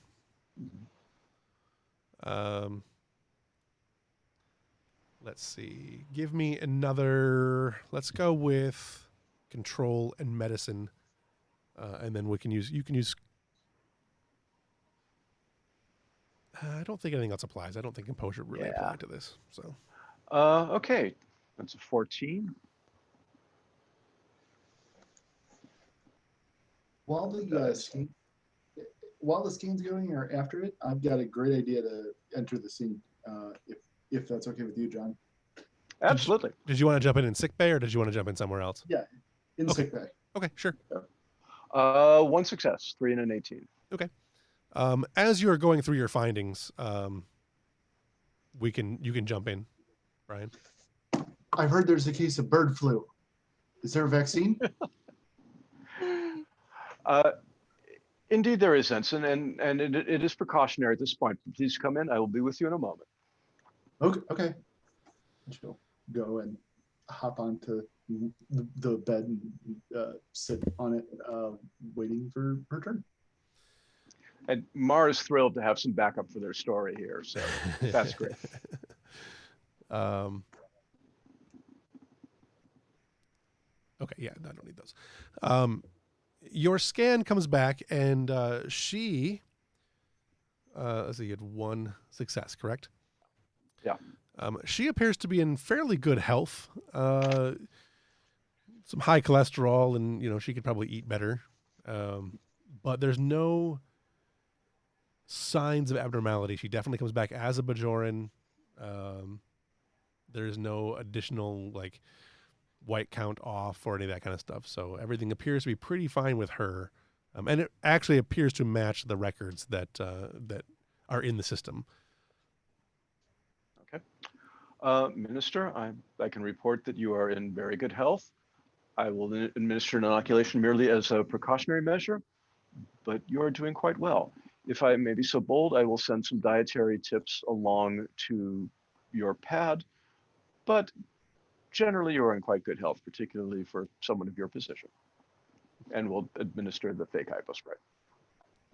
She takes the hypospray and she takes it like a champ, because there's nothing to it really. But she sits down off of the bio bed, and looks at you and starts to she kind of smiles a little bit and begins to walk out. And as she reaches the door, she turns back and looks at you and the Trill. How do you pronounce that last name? Chierka. Chierka. Okay, so Ensign Chierka. And she kind of looks and are you certain you did not discover any illnesses with Shakar? He has been so worn out of late. He expressed additional concerns about his health, and I strongly suggested that he remain for full scans, but he demurred and said that he sought rest. I did recommend that he contact me or Station Medical at any point should he have any concerns, but he did express some doubt about the status of his health.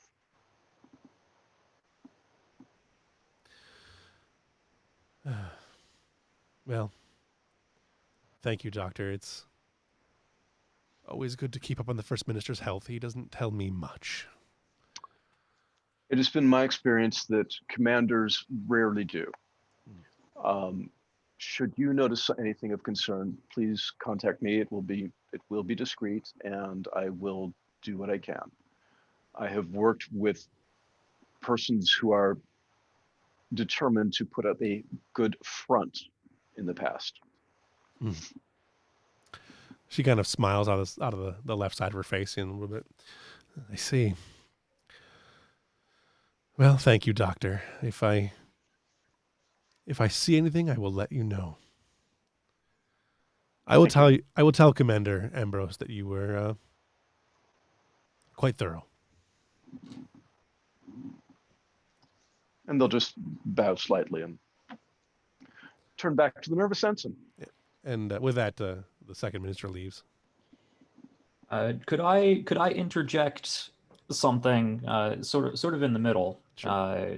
Shouldn't have to retcon anything here, but I was wondering if there was already any sort of ambassadorial sort of dinner thing set up, or if not, I think that would be a prudent measure of Federation hospitality to host a small get-together with station senior staff, perhaps myself and the two ministers. Sure, absolutely doable. There wasn't anything planned originally, as the Federation's negotiators are not currently aboard DS9. They will be arriving later, not today, but the next day. The Shakar and Asarim wanted to get aboard early to be able to make sure they got a chance to go to the temple, all that kind of stuff. But so absolutely, you can totally do that. Did you want to come in on that scene to invite her before she leaves, or just kind of send the message out to their I think this is something. Yeah, I think this is something that would take some time to set up if it wasn't, since it wasn't already planned. Right. Okay. Sure. Totally can do that. I think having some lower officers might make it a little less suspicious. I don't disagree. But we're still in the medical bay, which gives a chance for the ensign and the doctor to have a moment of revelation if they need one. I can't afford to get sick right now. I mean, starting in a new job, and if starting in a new job, what kind of impression would I make if I get Rogelian bird flu on my first day? Welcome to Starfleet, Ensign. We will ensure that does not take place. Oh, thank God. And Mar will do a scan just to be sure. And make sure that the ensign is up on all their proper medical stuff prior to that they should have in place. Sure. I'm unjoined, if that makes a difference. I don't know if it does for your scans. It is something we would certainly discover quickly, Ensign. Well, I don't know about how quickly. We managed to hide it for 150 years, but I get what you mean. We, and I in particular, are used to dealing with Trill, both joined and unjoined. You're in safe and familiar hands. May I ask, what is your station going to be? Are you going to be serving on a vessel or here on Deep Space Nine? The Europa, in fact. She's coming to pick me up. Then we will be shipmates. Oh, you too? Oh, it's nice to meet you. I'm Yesbeth Chirica.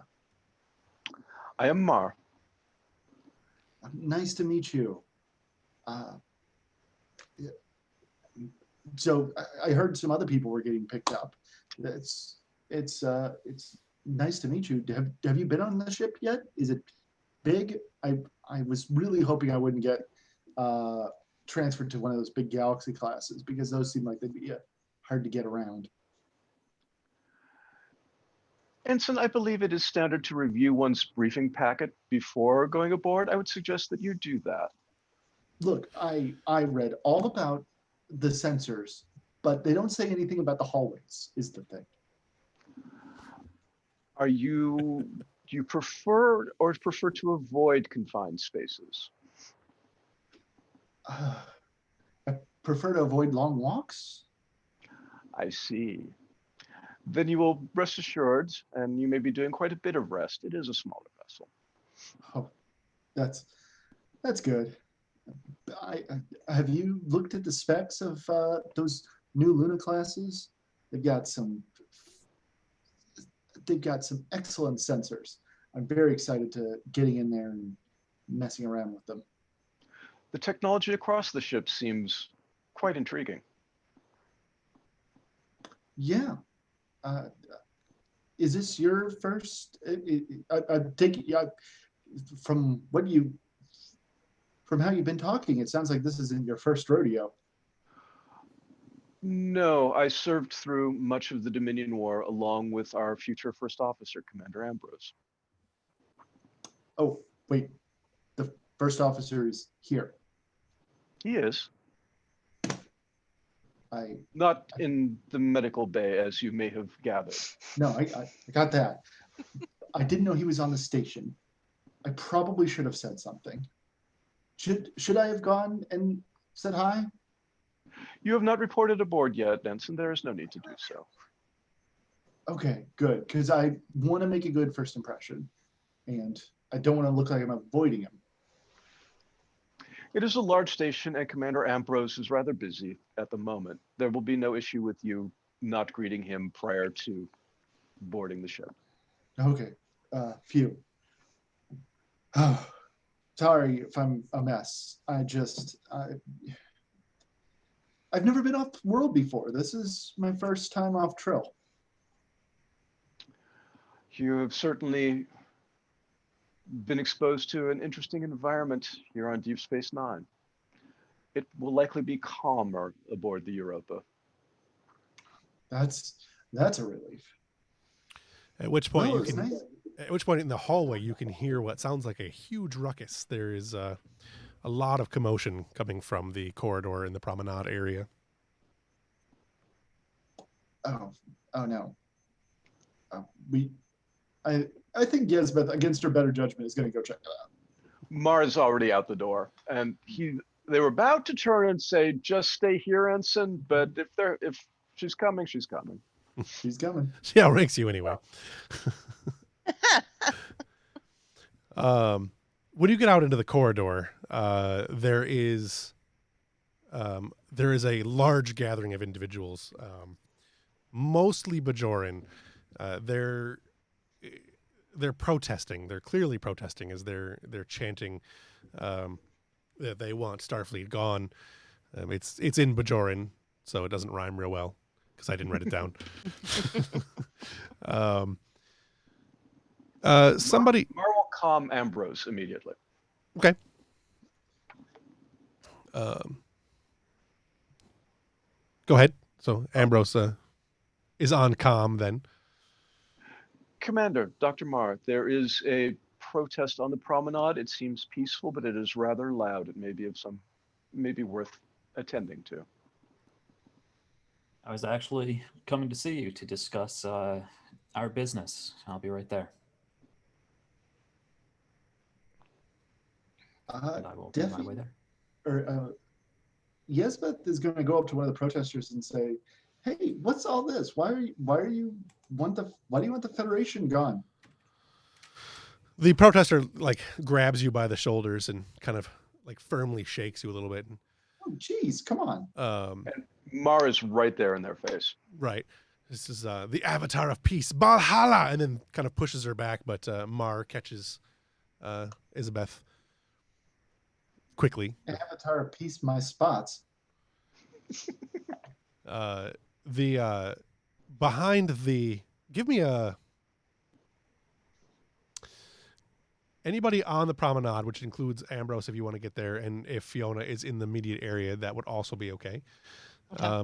Anybody that wants to, or anyone that wants to, can be involved in the role, but one person's going to make the role. Give me an insight and security roll. Whoever wants to do that, and one person can assist if they want. I'll assist. I have a pretty good insight. Sure. Mara's not great at either of those things. Nope. I got a pretty good security, but my insight is kind of crap. Insight and security and combined, that's a 14 for me. So you're I could probably do the that. best. Yeah. Let's Okay. go ahead. I was going to say let's have the commander make the the primary role, and Elizabeth can make the secondary role. Yeah. Okay. So when you're looking at your characters, so our commander, you bring up your character sheet. You see the blue dots next to the numbers between the word and the number, right? You can see it on the Yes. screen. Yes. All right. So what you're going to do to roll dice with a character sheet is you click on the blue dot next to, in this case, insight, and then the blue dot next to, in this case, security.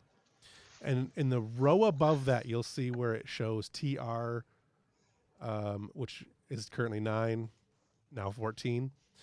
Then you'll see where it says roll d20s to roll, which is 2, which is correct. Complication range is 1, that is correct. If you have a focus, you can click that little button. Composure, inspiration. I don't think any of those would apply at the moment. So then you would click the blue dot next to where it says focus used, and it'll automatically roll the dice for you. Okay. What is the difficulty and complication range? Difficulty is 2, complication range is standard, so 20. Okay. And remind me how assisting works in So this. the way an assist will work is your person assisting you will roll a single die using their stats, and then if you succeed, then they succeed, then their success applies to yours. If you fail and they succeed, it's still a failure because their success doesn't apply. So their assist only helps if you succeed. So Well, Okay. I assisted for 1, so. okay. Let me ask. You do have 1 momentum. Okay. Well, I do also have the talent bold security, in which I can purchase an extra D20 with threat. Sure. So I think I would like to do that because I always enjoy giving threat. Sure. So I will be particularly bold about this. I assume it hasn't been too terribly long since the second minister left this area.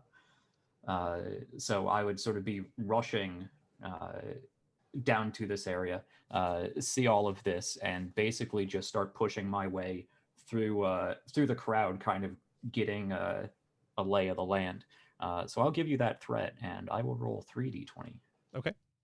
So you just where it says the roll d20s. Yep, exactly. And then I press this blue button. Yep. And there you go.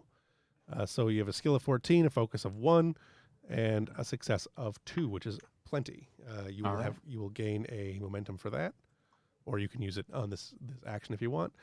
But what you see is behind the Bajorain that pushed the Starfleet officer a moment ago. Did we get the assist roll first? You got the assist as well. Sorry, the assist was a 1, right? Yeah, I succeeded by 1. Didn't see that on our side. Sorry. Yeah, no, that's I gotta figure out how to make that work so you guys can roll for your secondary characters too. So that's 2 momentum. So you have 2 momentum. Cool. I will By put the that in way, here. I just checked the rulebook. It's as long as he gets 1 success, the assist Yeah. works. So he Yes, doesn't have sorry. to use it himself. Sorry, yeah, that's what I meant. Yeah. Yeah. If you get 0 successes, the assist doesn't help. So. Right. Oh, good lord. What on earth is that? You guys don't hear that? We apparently have a We viewer. need to play it cool. Oh, So hello, viewer. that is a sound I'm going to have to turn way down because that was very distracting. Hello, Daniel Boone.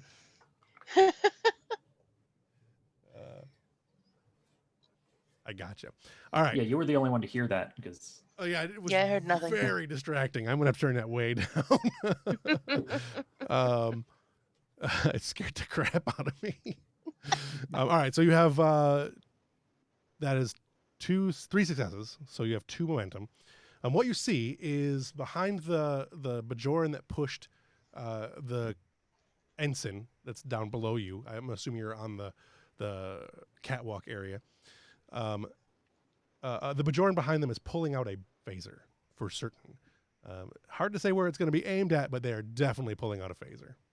so I'm on the catwalk, right? Correct. Yeah, so particularly because I use the Talon Bold, I'm going to be extra bold on this. If somebody pulls a phaser, I'm jumping off the catwalk onto that person. Okay.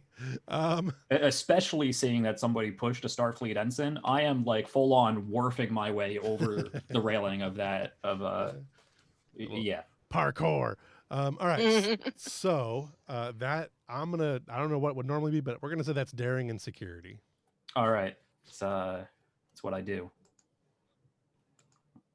I would also think hand-to-hand combat would work for that. Okay, so that's a focus. Cool. Difficulty complication. Difficulty is going to be 3, and I'm going to actually spend a threat to make it 4, so you don't break and fall and break your foot. Right. But because it's coming from the elevated platform, and I think normal hand-to-hand difficulty is 2. Oh no, it's 1. So I'll spend 2 threat to make it 3. So yeah, coming from height and everything else, that's +1. Yeah, so we'll say it's difficulty of 4 in total. 1 for the hand-to-hand, 1 for the height, and 2 for the threat that I spent. Okay. And if I roll underneath, by using a focus, if I roll underneath my discipline, it counts as 2, right? Correct. Right. Okay. So I think because difficulty is 4, I should probably spend a momentum on this. Sure. Mm-hmm. All right. So I'll spend the momentum there. Okay. And we'll see if I break my legs doing this. You do have to manually change that number, unfortunately. In the new version, I suspect that will do it automatically, but in this version, it does not. Come on, big money. 4 successes. Look at that. Nice. Just barely. just barely is just enough. So a lot of you are watching. Elizabeth, you get pushed back a little bit, and suddenly the flying red-headed commander is leaping from the overhead catwalk onto what you are only just as he's coming down. You see a phaser blast go off past the commander and hits harmlessly off of something that probably shouldn't be shot in space. But the commander crumples the man to the ground, and security is beginning to rush in, but you can all act if you wish to. Whoever wishes to act next, because the victim in this case, which would be the NPC who could go, their act was to fire and miss, because that was awesome. So if someone else would like to act, you can. Mar is definitely going to just maneuver the ensign completely out of the area of combat trouble stuff. Okay. Mills will be running down the platform toward the hubbub. Okay. As you guys are doing that, one of the Bajorans grabs the commander by the back of the shoulders and tries to lift him off, but let me see here. What do I get? Oops, I only need to roll 2.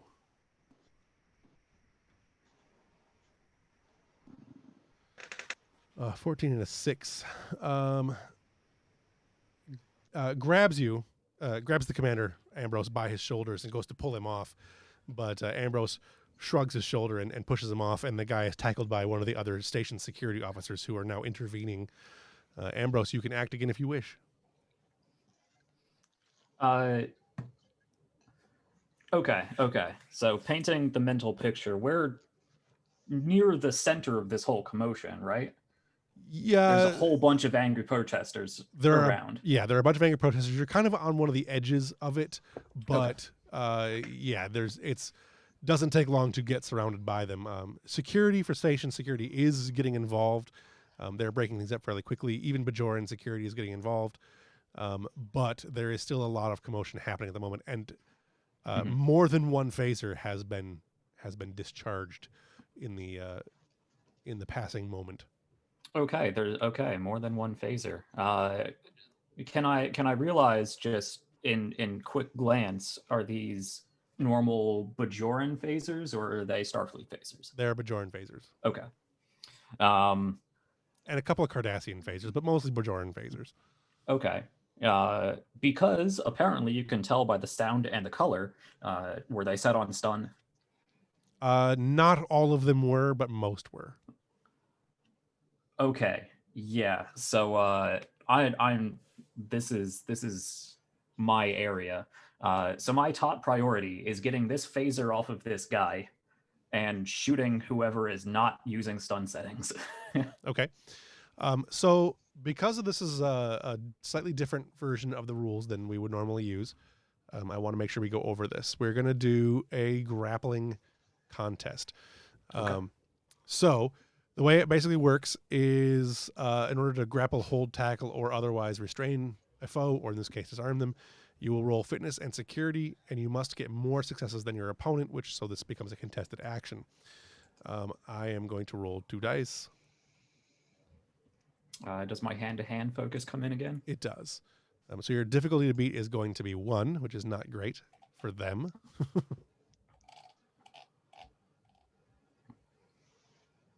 Okay. The complication range, I'm going to spend a threat and raise the complication range by 1, because you're trying to wrestle a phaser out of their hand. You could get shot. Mm-hmm. Okay. Would there have been enough time for Mar to get back in the fight and assist? On your action, you'll be able to do something, yes, because it's only one. It's only one movement range, so yeah.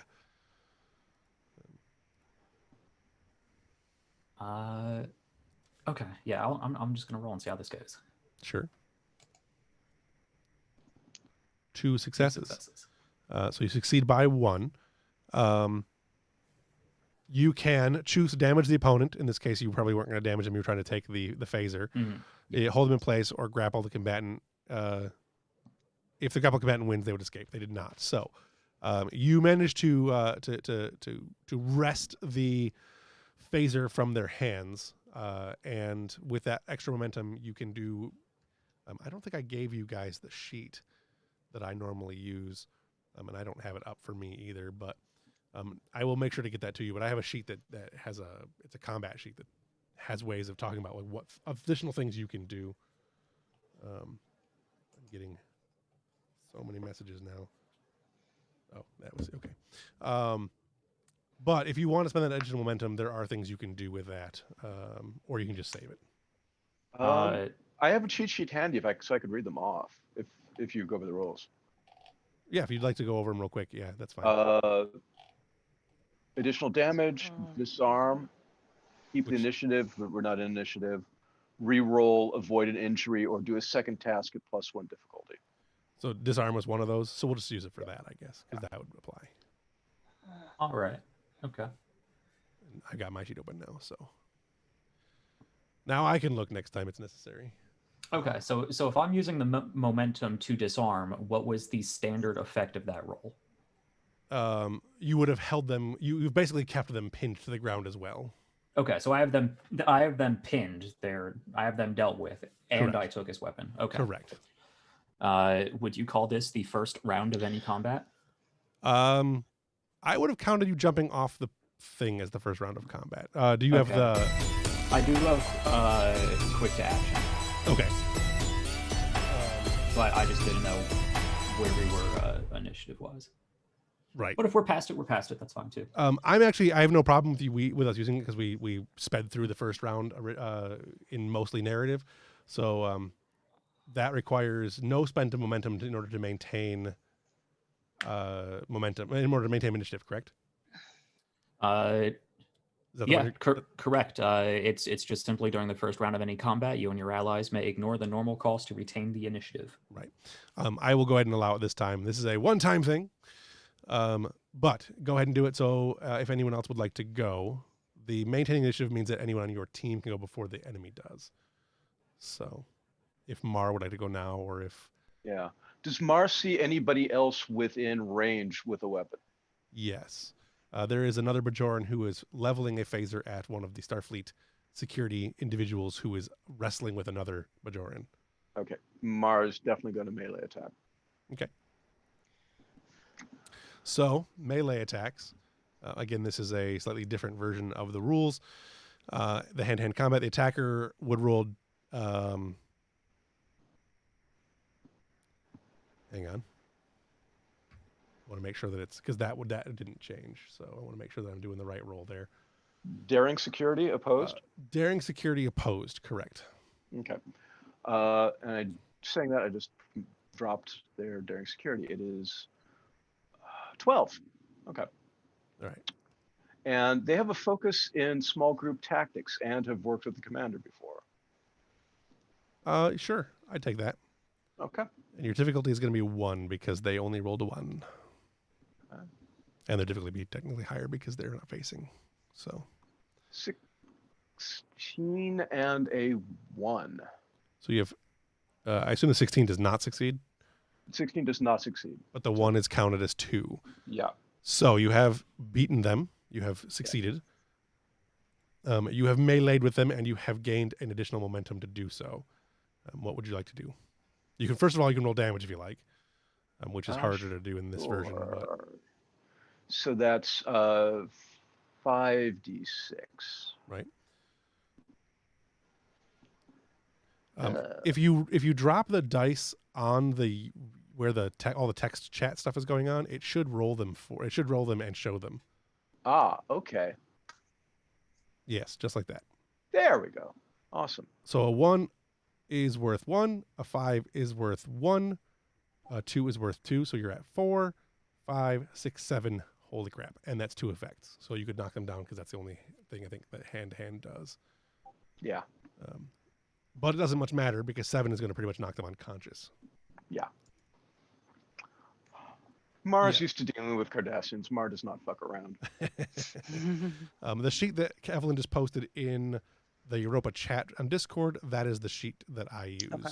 So anybody that wants to have I'll that. put this in the resources section of the Europa Ooh, that's nice. page, so it doesn't get lost in the chat too. Right. Awesome.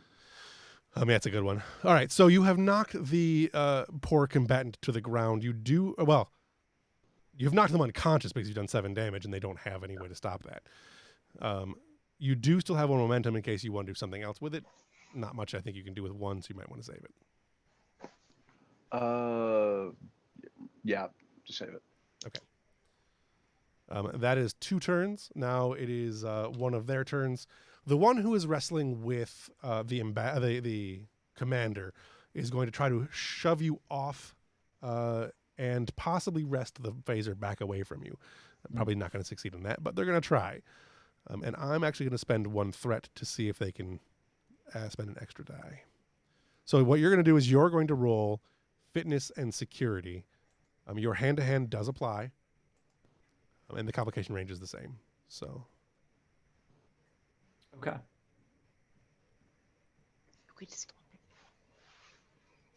Yeah, let's see how it works out. 1 success. Not great. Well, they also only got 1 success. So they go to push you off of them, and they what they manage to do is they can't wrest the phaser from you. He goes to grab for it, but instead she kind of shifts and begins to shimmy out from underneath you. but doesn't get very far. You still have the phaser in your hand, and you're still in basically control, but the person is no longer pinned beneath you. Back to the party side of things, and I had a thing. yes. I would like to, so after I've been ushered away, I'm going to ignore the idea of staying into cover, and I'm going to rush over to one of the security terminals and try and activate the station security force fields. Okay.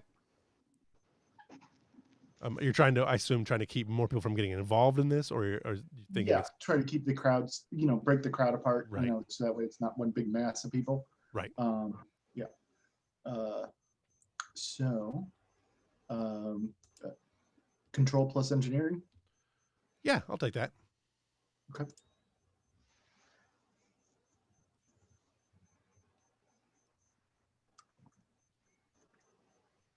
And so Let's see. roll d20 twice. Nope, that is too many d20s.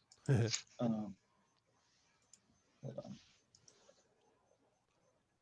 Yep. And if you, like I said, if you throw them onto because this is a secondary character, if you throw it onto the where the text chat is, it'll actually roll and show them. There you go. Oh, just like I that. Oh boy. Okay. What to do with that? Fail. So the force fields do go up. But in the process, apparently you weren't entirely certain where the emitters picked up, and so you are hit with one of the emitters directly on you. Let's say we're gonna say 4 damage for that. Let's see, 4, 2, 3, 4 damage. So actually take 4 stress. Just to mark it however you want to mark it, doesn't matter.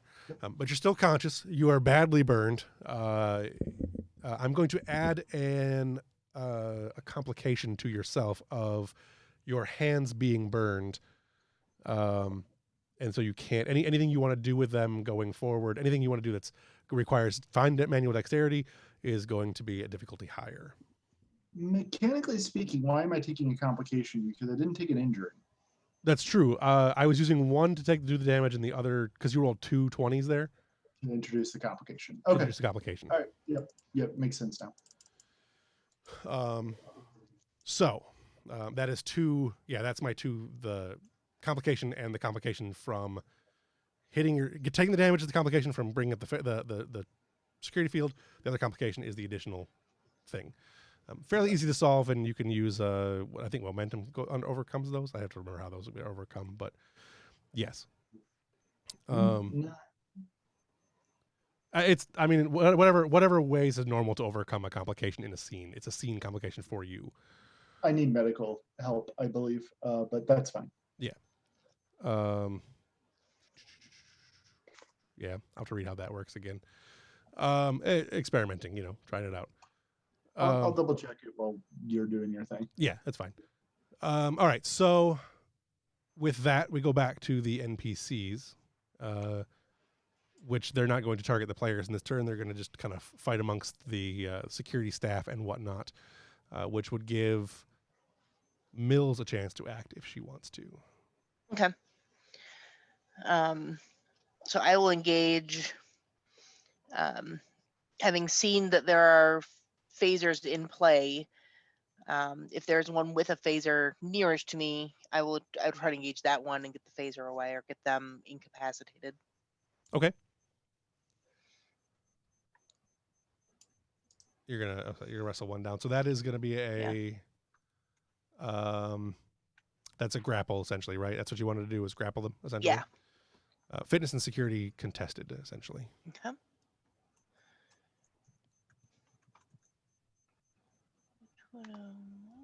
And your difficulty is essentially going to be 0. You have one success. The 19 does not count as a complication Oh, good. because the range is only 20. Fantastic. So you have 1 success, which means you do succeed, and it counts as momentum because their difficulty was 0 because I failed both my rolls, which means you can manage to spend that if you wanted to disarm them. Yeah, let's do that. So you are now phasered, and the commander is now phasery. And yes, Mar has knocked someone unconscious, and the the ensign has suffered some temporary burns. Yeah, Okay. would you say that's non-lethal since Yeah, totally it's a non-lethal. non-lethal security system? Non-lethal. All right. It affects me until the end of the scene at least. Yes. So, Yeah. Or until some way you can overcome the complication using whatever means you can overcome complications normally. I can spend a determination, but I don't have a determination. So Right. Actually, well, no, you're right. You're right. You don't because you're a secondary character currently. Mar just looks over their shoulder and blinks once, which for anybody else would be like throwing up their hands and swearing. With the force fields up, though, the crowd is beginning to settle down a little bit. Commander, you do still have an action if you want. Not everyone has settled down, and there are still some who have phasers. What you see now, as the scene has progressed, is that no one with a phaser on lethal has managed to shoot anyone. Mostly, they've missed or been taken down by other security or your team. But there are some who are still up who have fired with lethal and have not hit anyone. So Yeah, that's definitely my priority. Getting any of the actually live dangerous weapons out of the picture. Right.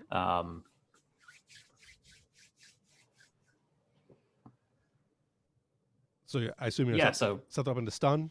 Yeah, so I'm just gonna stun them. Okay. Phaser combat works pretty much the way it normally does. So you would roll. Your difficulty is 2 to hit, and it's not daring. It's control. Control security. Control security. Yep. Control security. Okay.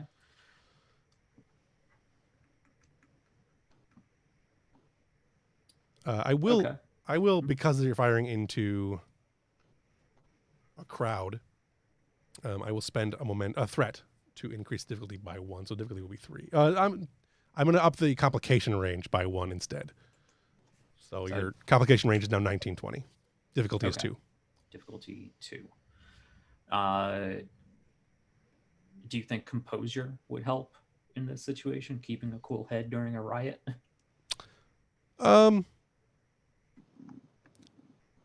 Or team dynamics, working alongside the security teams to prioritize best targets? I think team dynamics fits better. Mhm. Composure wouldn't necessarily be bad, but I think team dynamics fits better. Sure.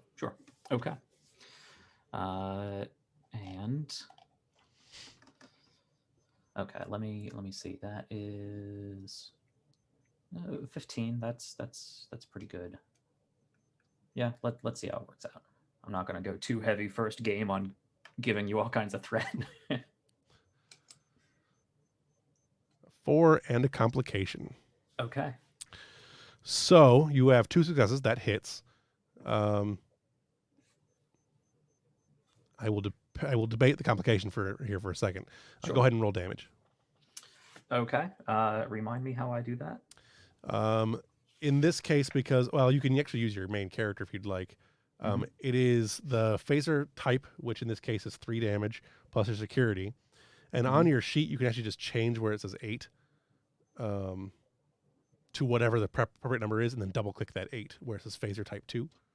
Okay. Yeah, 3 damage plus my security, which is 5 for 8. So I would just click this. Yep, just double click that.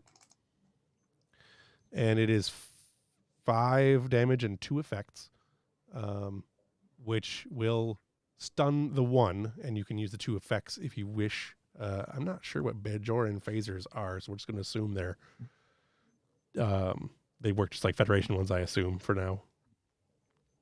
I don't think they're as powerful or as versatile, but on stun setting, they do the same thing. Right.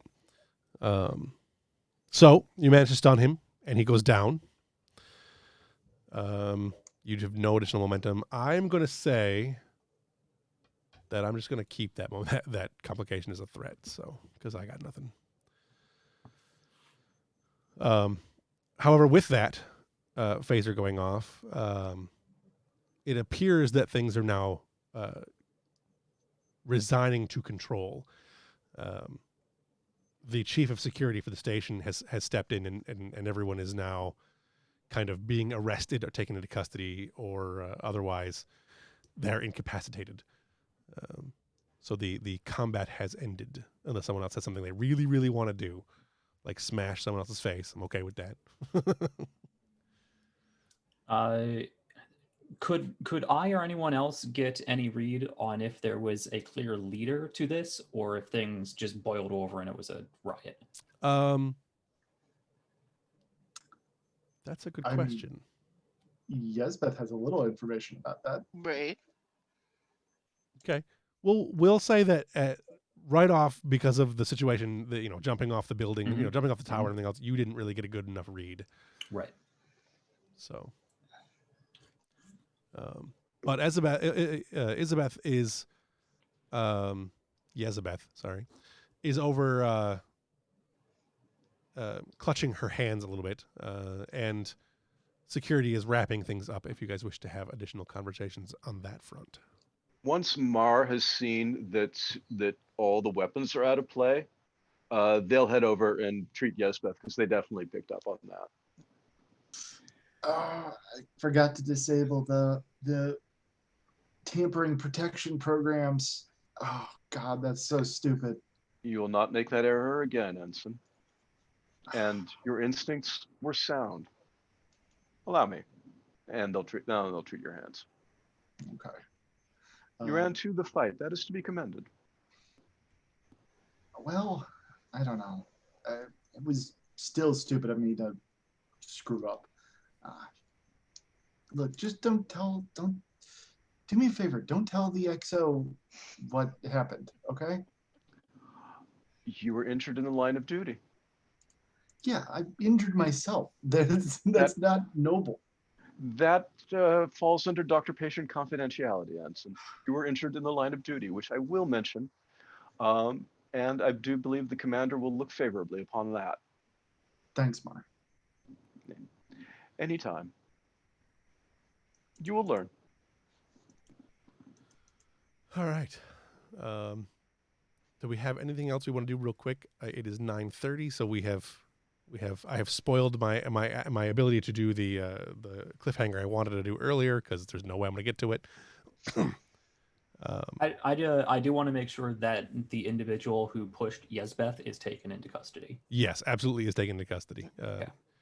Yep, he's wandered off and is wandered off. He's wandered off with being escorted by a security team. I was going to say, he's not wandering very far. He wanders off and I shoot him. No, he is. It is clearing up in there, and obviously the chief of security will want statements between sessions. But if you guys have anything else you want to do amongst the party here, or contacting the captain or anything else you guys want to do, any final episode scenes before we go into a two-parter? I would definitely tap on my comm badge and probably not call the ministers, but call the head of security. And I don't think I got his name earlier, but just check in and request that somebody get eyes on the two ministers. Gotcha. Immediately. It doesn't take long before you hear back from the Bajorain security teams that that are assigned to them from the planet Bajor, that both Shakar and the second minister are accounted for and currently unharmed. Okay. Are there Starfleet security officers that can confirm that? There are, yes. Okay. I would like a small scene with Ambrose. Sure. Yeah. Well, this isn't how I wanted to meet the XO. But I'm Yesbeth. I'm your new I'm your new comms tech, or your new sensor tech. Good to meet you, Ensign. She's still clutching her hands. Listen, you should know that before I ran away, one of them spoke about an avatar of peace. And I don't know. I think that might be somebody they're answering to. An avatar of peace at an armed riot. It's an interesting Look, I duality. didn't say he was very good at. I don't know. Listen. Sorry, I screwed up with the security measures, but well, I mean, never mind. Forget I said that. And Mars Anyway. like, I am a disciple of Kolinar. I do not faceplant. Facepalm. Well, I don't know if there's anything I can do to help. Let me know. All right. Well, sensor tech. How long have you been here on DS9? Well, counting today. Today. Right. Well, for your lack of familiarity with the station, you acted in good conscience. Good work. I guess just keep your sensors open. Okay, that I can do. That seems like a good place to wrap up the scene. Yep. I had hoped I would be able to get this to a place where I could do a better cliffhanger, but first time jitters, I guess. So we're gonna wrap it up there, and I like to go through the wrap up questions. I think I pointed out to you guys in the play document originally, but I will go through them as we go. These are largely optional. If you don't have anything for them, you don't have to say anything for them, but the more participation there is, the better. So what moment stands out most to you for this session? Oh, I've got one. Go ahead. Leichner's scene with Asarum. That just blew me away. That was some of the best role playing I have seen. It was so Starfleet, so on point. That was just great stuff. Cool. Anybody else have anything for that? For a moment that stands out most to you? Probably the peaceful protesters full of phasers. I liked the Trill getting her the young ensign getting involved in the best way she thought she could, and rolling 220s, which is a terrible thing to roll. Yeah, that was great.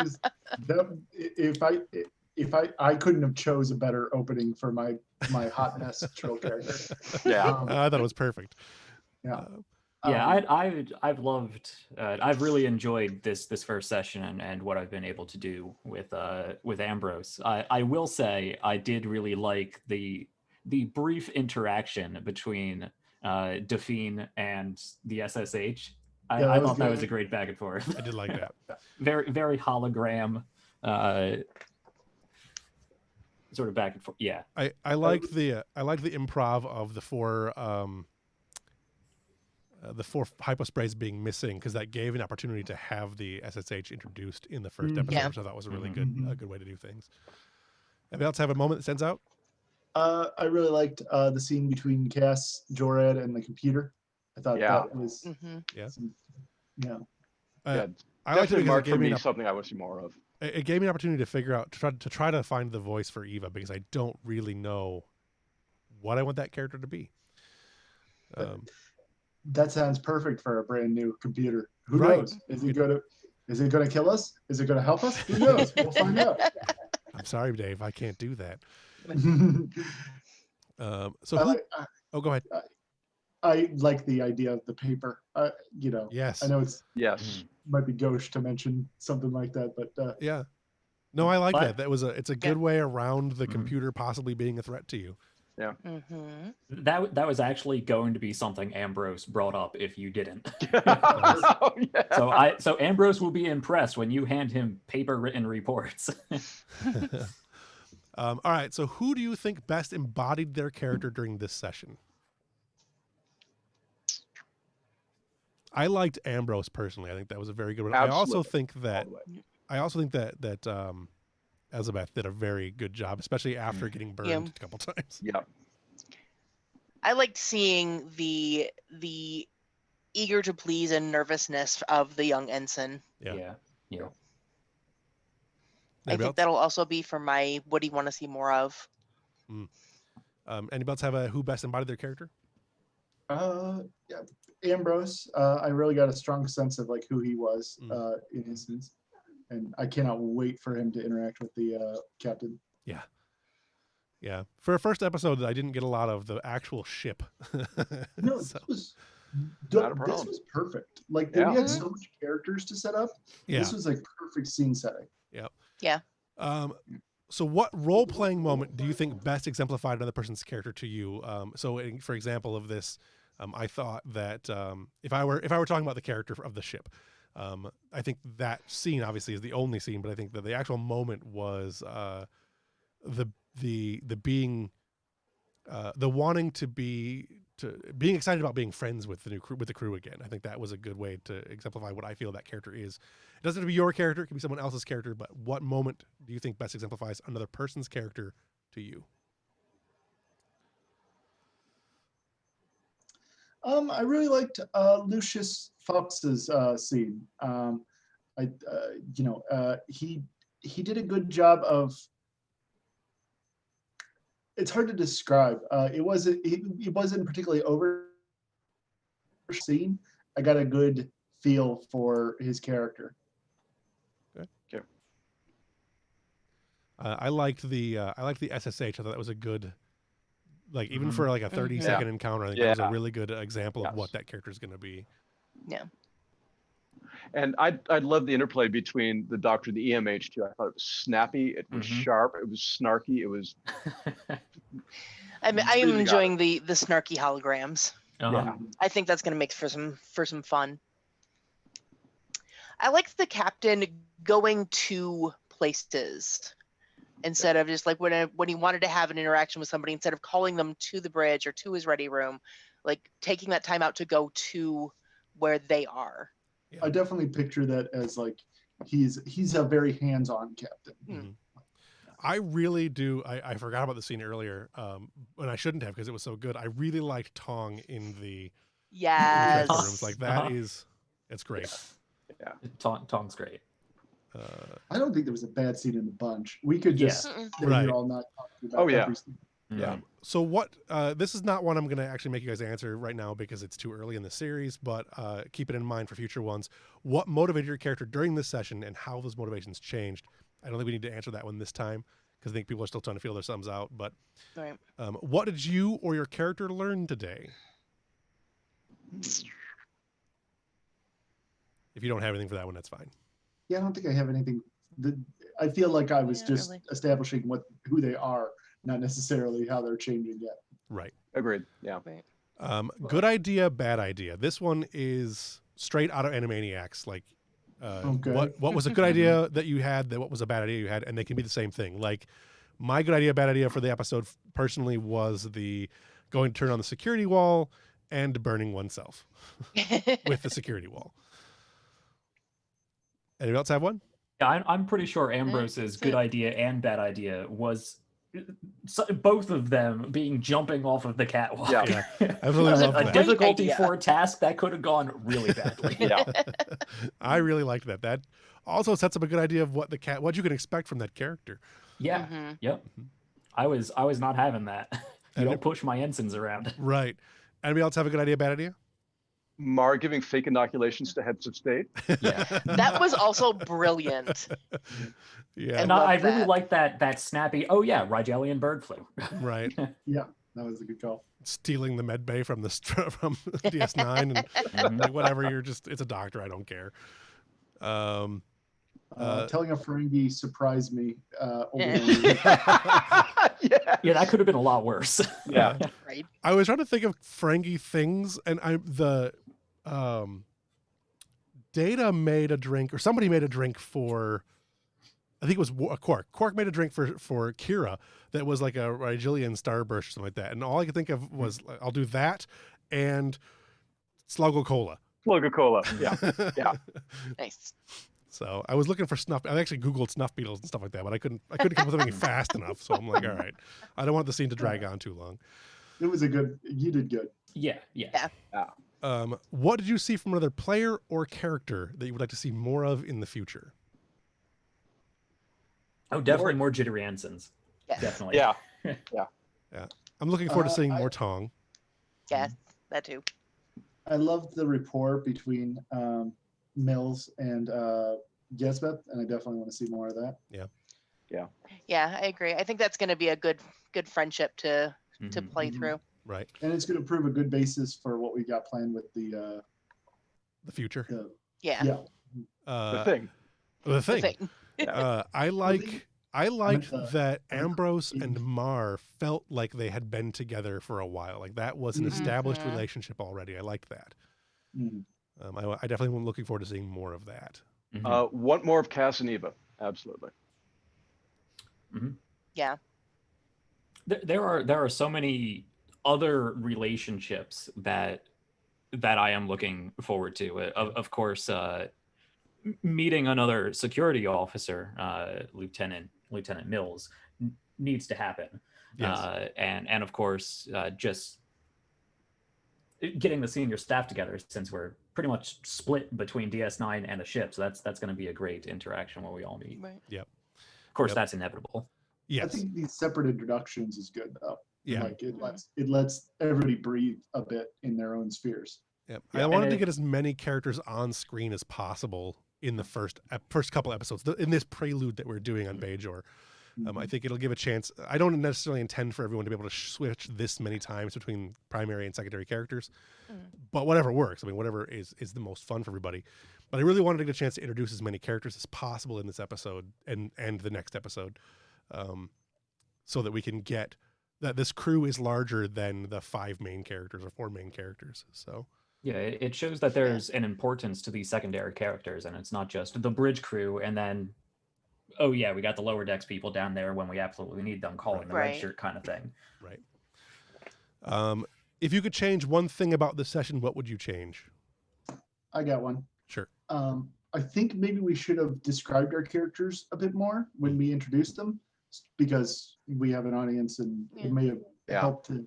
We all know our characters because we had a session 0, Right. but maybe next time we can go a little more into detail for people who don't know them already. I Right. think that's a great idea because when I was Yeah. when I was starting to role play Mar, I was very conscious of their physicality, which is something that I hadn't written, but I really felt that bodily presence. I think that I needed to convey that more verbally as opposed to just moving off camera where you can't see me. Yeah, I like that. We did miss dropping a few pictures, I noticed, but There's I a know few you that I have a don't lot to have go, still. hmm. So I need to get everyone's photos so I can drop them when they come up. You can see the main PCs up in the corner. They don't. It's Right. not a real good, and I don't think the audience can't see those. I might have to fix that. But we'll drop if I get more of you guys as NPCs or PCs and NPCs pictures in a format like a JPEG format, I'll throw them in there so we can drop them when we need to. I have larger versions that I will definitely send you. Okay. I try hard to. I don't use the desktop software for a whole lot other than rolling dice and keeping characters. Like I don't. I use it for displaying pictures of the bridge and the rooms and the characters, so that when a scene is happening, you can see which characters are there. You can also go into where it says images and maps, and you can see anything that you guys would have an idea of, like any characters you've already met, any rooms on the ship. All the rooms for the ship are available for you guys to look at all times. I think all the maps or most of the maps are there for you guys to look at if you want to see them. So yeah, there is some stuff there you guys to look at, and as things are revealed to you, you'll be able to go back in there and see them as you see fit. And I assume there's no way to do folders or subcategories. It's just Yeah. a big alphabetical list. It is alphabetical. You should have them at the top. It should say group. Yeah. And then you can click on that and you can see the different groups that are there, but they're groups that I think I create the groups. You create the yeah. groups. There's So- all uncategorized right Yeah. now. So, yeah. Okay. Could, Yeah. Could you make a category just for NPCs? So I That would be have one. better. You guys should be able to. It doesn't show you that. Did you see the Nope. Admiral, Jaro, and all them in that list of all? Yeah, it's just one big alphabetical list of everybody. Oh yeah, you have more categories that we don't see. Sure. Yeah. So on the side over here, do you guys see this little red button? Do you have that on yours? No. No. I just see all in uncategorized. Nope. That Yeah. is Yeah, that's all we've got. That is. You may need to unfortunate. release things to us. Well, I'm not sure that there is a way to do it. Like, I don't really know the player side of the software that well. And that's unfortunate that it doesn't do that. I will look into it and see if there's a way to have that done for you guys. If not, we might have to make a list or something, because I don't know if we'll be able to use this in the midst of game. Like, Yeah, I if we- already I was scrolling, looking for There, people's there names. is a search Yeah. bar, so if you know what you're looking for, you can find it pretty quickly. Right, but if we you don't know what we're you're looking looking for, Yeah. Right. Yeah. Oh yeah, Ensign. What's their name? Yeah, yeah. Yeah. So anybody who is from the guys who are developing the actual version of this, if you guys know that that's the thing that can't happen, please fix that. That's the thing that can be fixed. I'll look at some plugins and stuff too, because there are other things that we don't use for the software that I can look into. But does anybody else have anything they would like to change about this session? I would have liked to have been a little more prepped and a little in less pain, Yeah. but you know, that's just a thing. Yeah. Post-surgicals. Right. I actually have surgery next Monday, I think. So Do you? I do. Well, I'm not sure if they're going to do the surgery that day or if they're just going to do a bunch of whatever pokings and invasivenesses. Exciting. good luck with it. What are you yeah. having surgerized? My leg. I have that damage that Brandon did to my leg 25 years ago. That is finally getting fixed because I have insurance. Send them the hospital bill. Right. The one thing I would like to change about this session, if I could, is I was very nervous at the beginning of this. The alcohol helped. But I feel like I was off on my pacing a couple times, and I would have liked to have gotten us to the point where I could have had a larger reveal at the end of the session. I don't necessarily feel like I have to end on cliffhangers and stuff, but a little bit more tension at the end of the episode would have been good. If unresolved tension, I think would have been a good way to start next session. But it is what it is. I liked the way we ended for the first session. Mm-hmm. In my opinion, I think I think it's good that we wrapped up what we were doing so that we don't have to worry about such a cold sort of mid conflict open Right. Yeah. next time, and we can start in some more defined way that's going to help bring everybody together. Right. I think if we could have gotten to whatever major inciting incident is going to happen, that would be a good place to end. But if not, it's good that we wrapped up with some amount of closure so we can start Yeah, anew. and honestly, I don't care that much because for a session of introducing our characters in play to each other, having a session full of those role play moments and then picking up something plottier next time, Right. I think it works. Fitting in more plot probably would have come at the expense of fewer character moments, and I love the character moments. I wouldn't give Yeah. up for them. Yeah. This is why my games are starting. My Lexington game is starting to drag out longer and longer. So we're getting more and more character moments. But I don't write less plot. I just have more character moments. So they're these one session stories are now taking 5 and 6 sessions. Oh yeah, I'm right there with you. So, all right. I don't have anything else. If you guys don't have anything else, I will roll the credits. All right. All right. Awesome session. See if I Yeah, can great roll game. these. Great first game, definitely. Yeah. All right. Let me roll these real quick.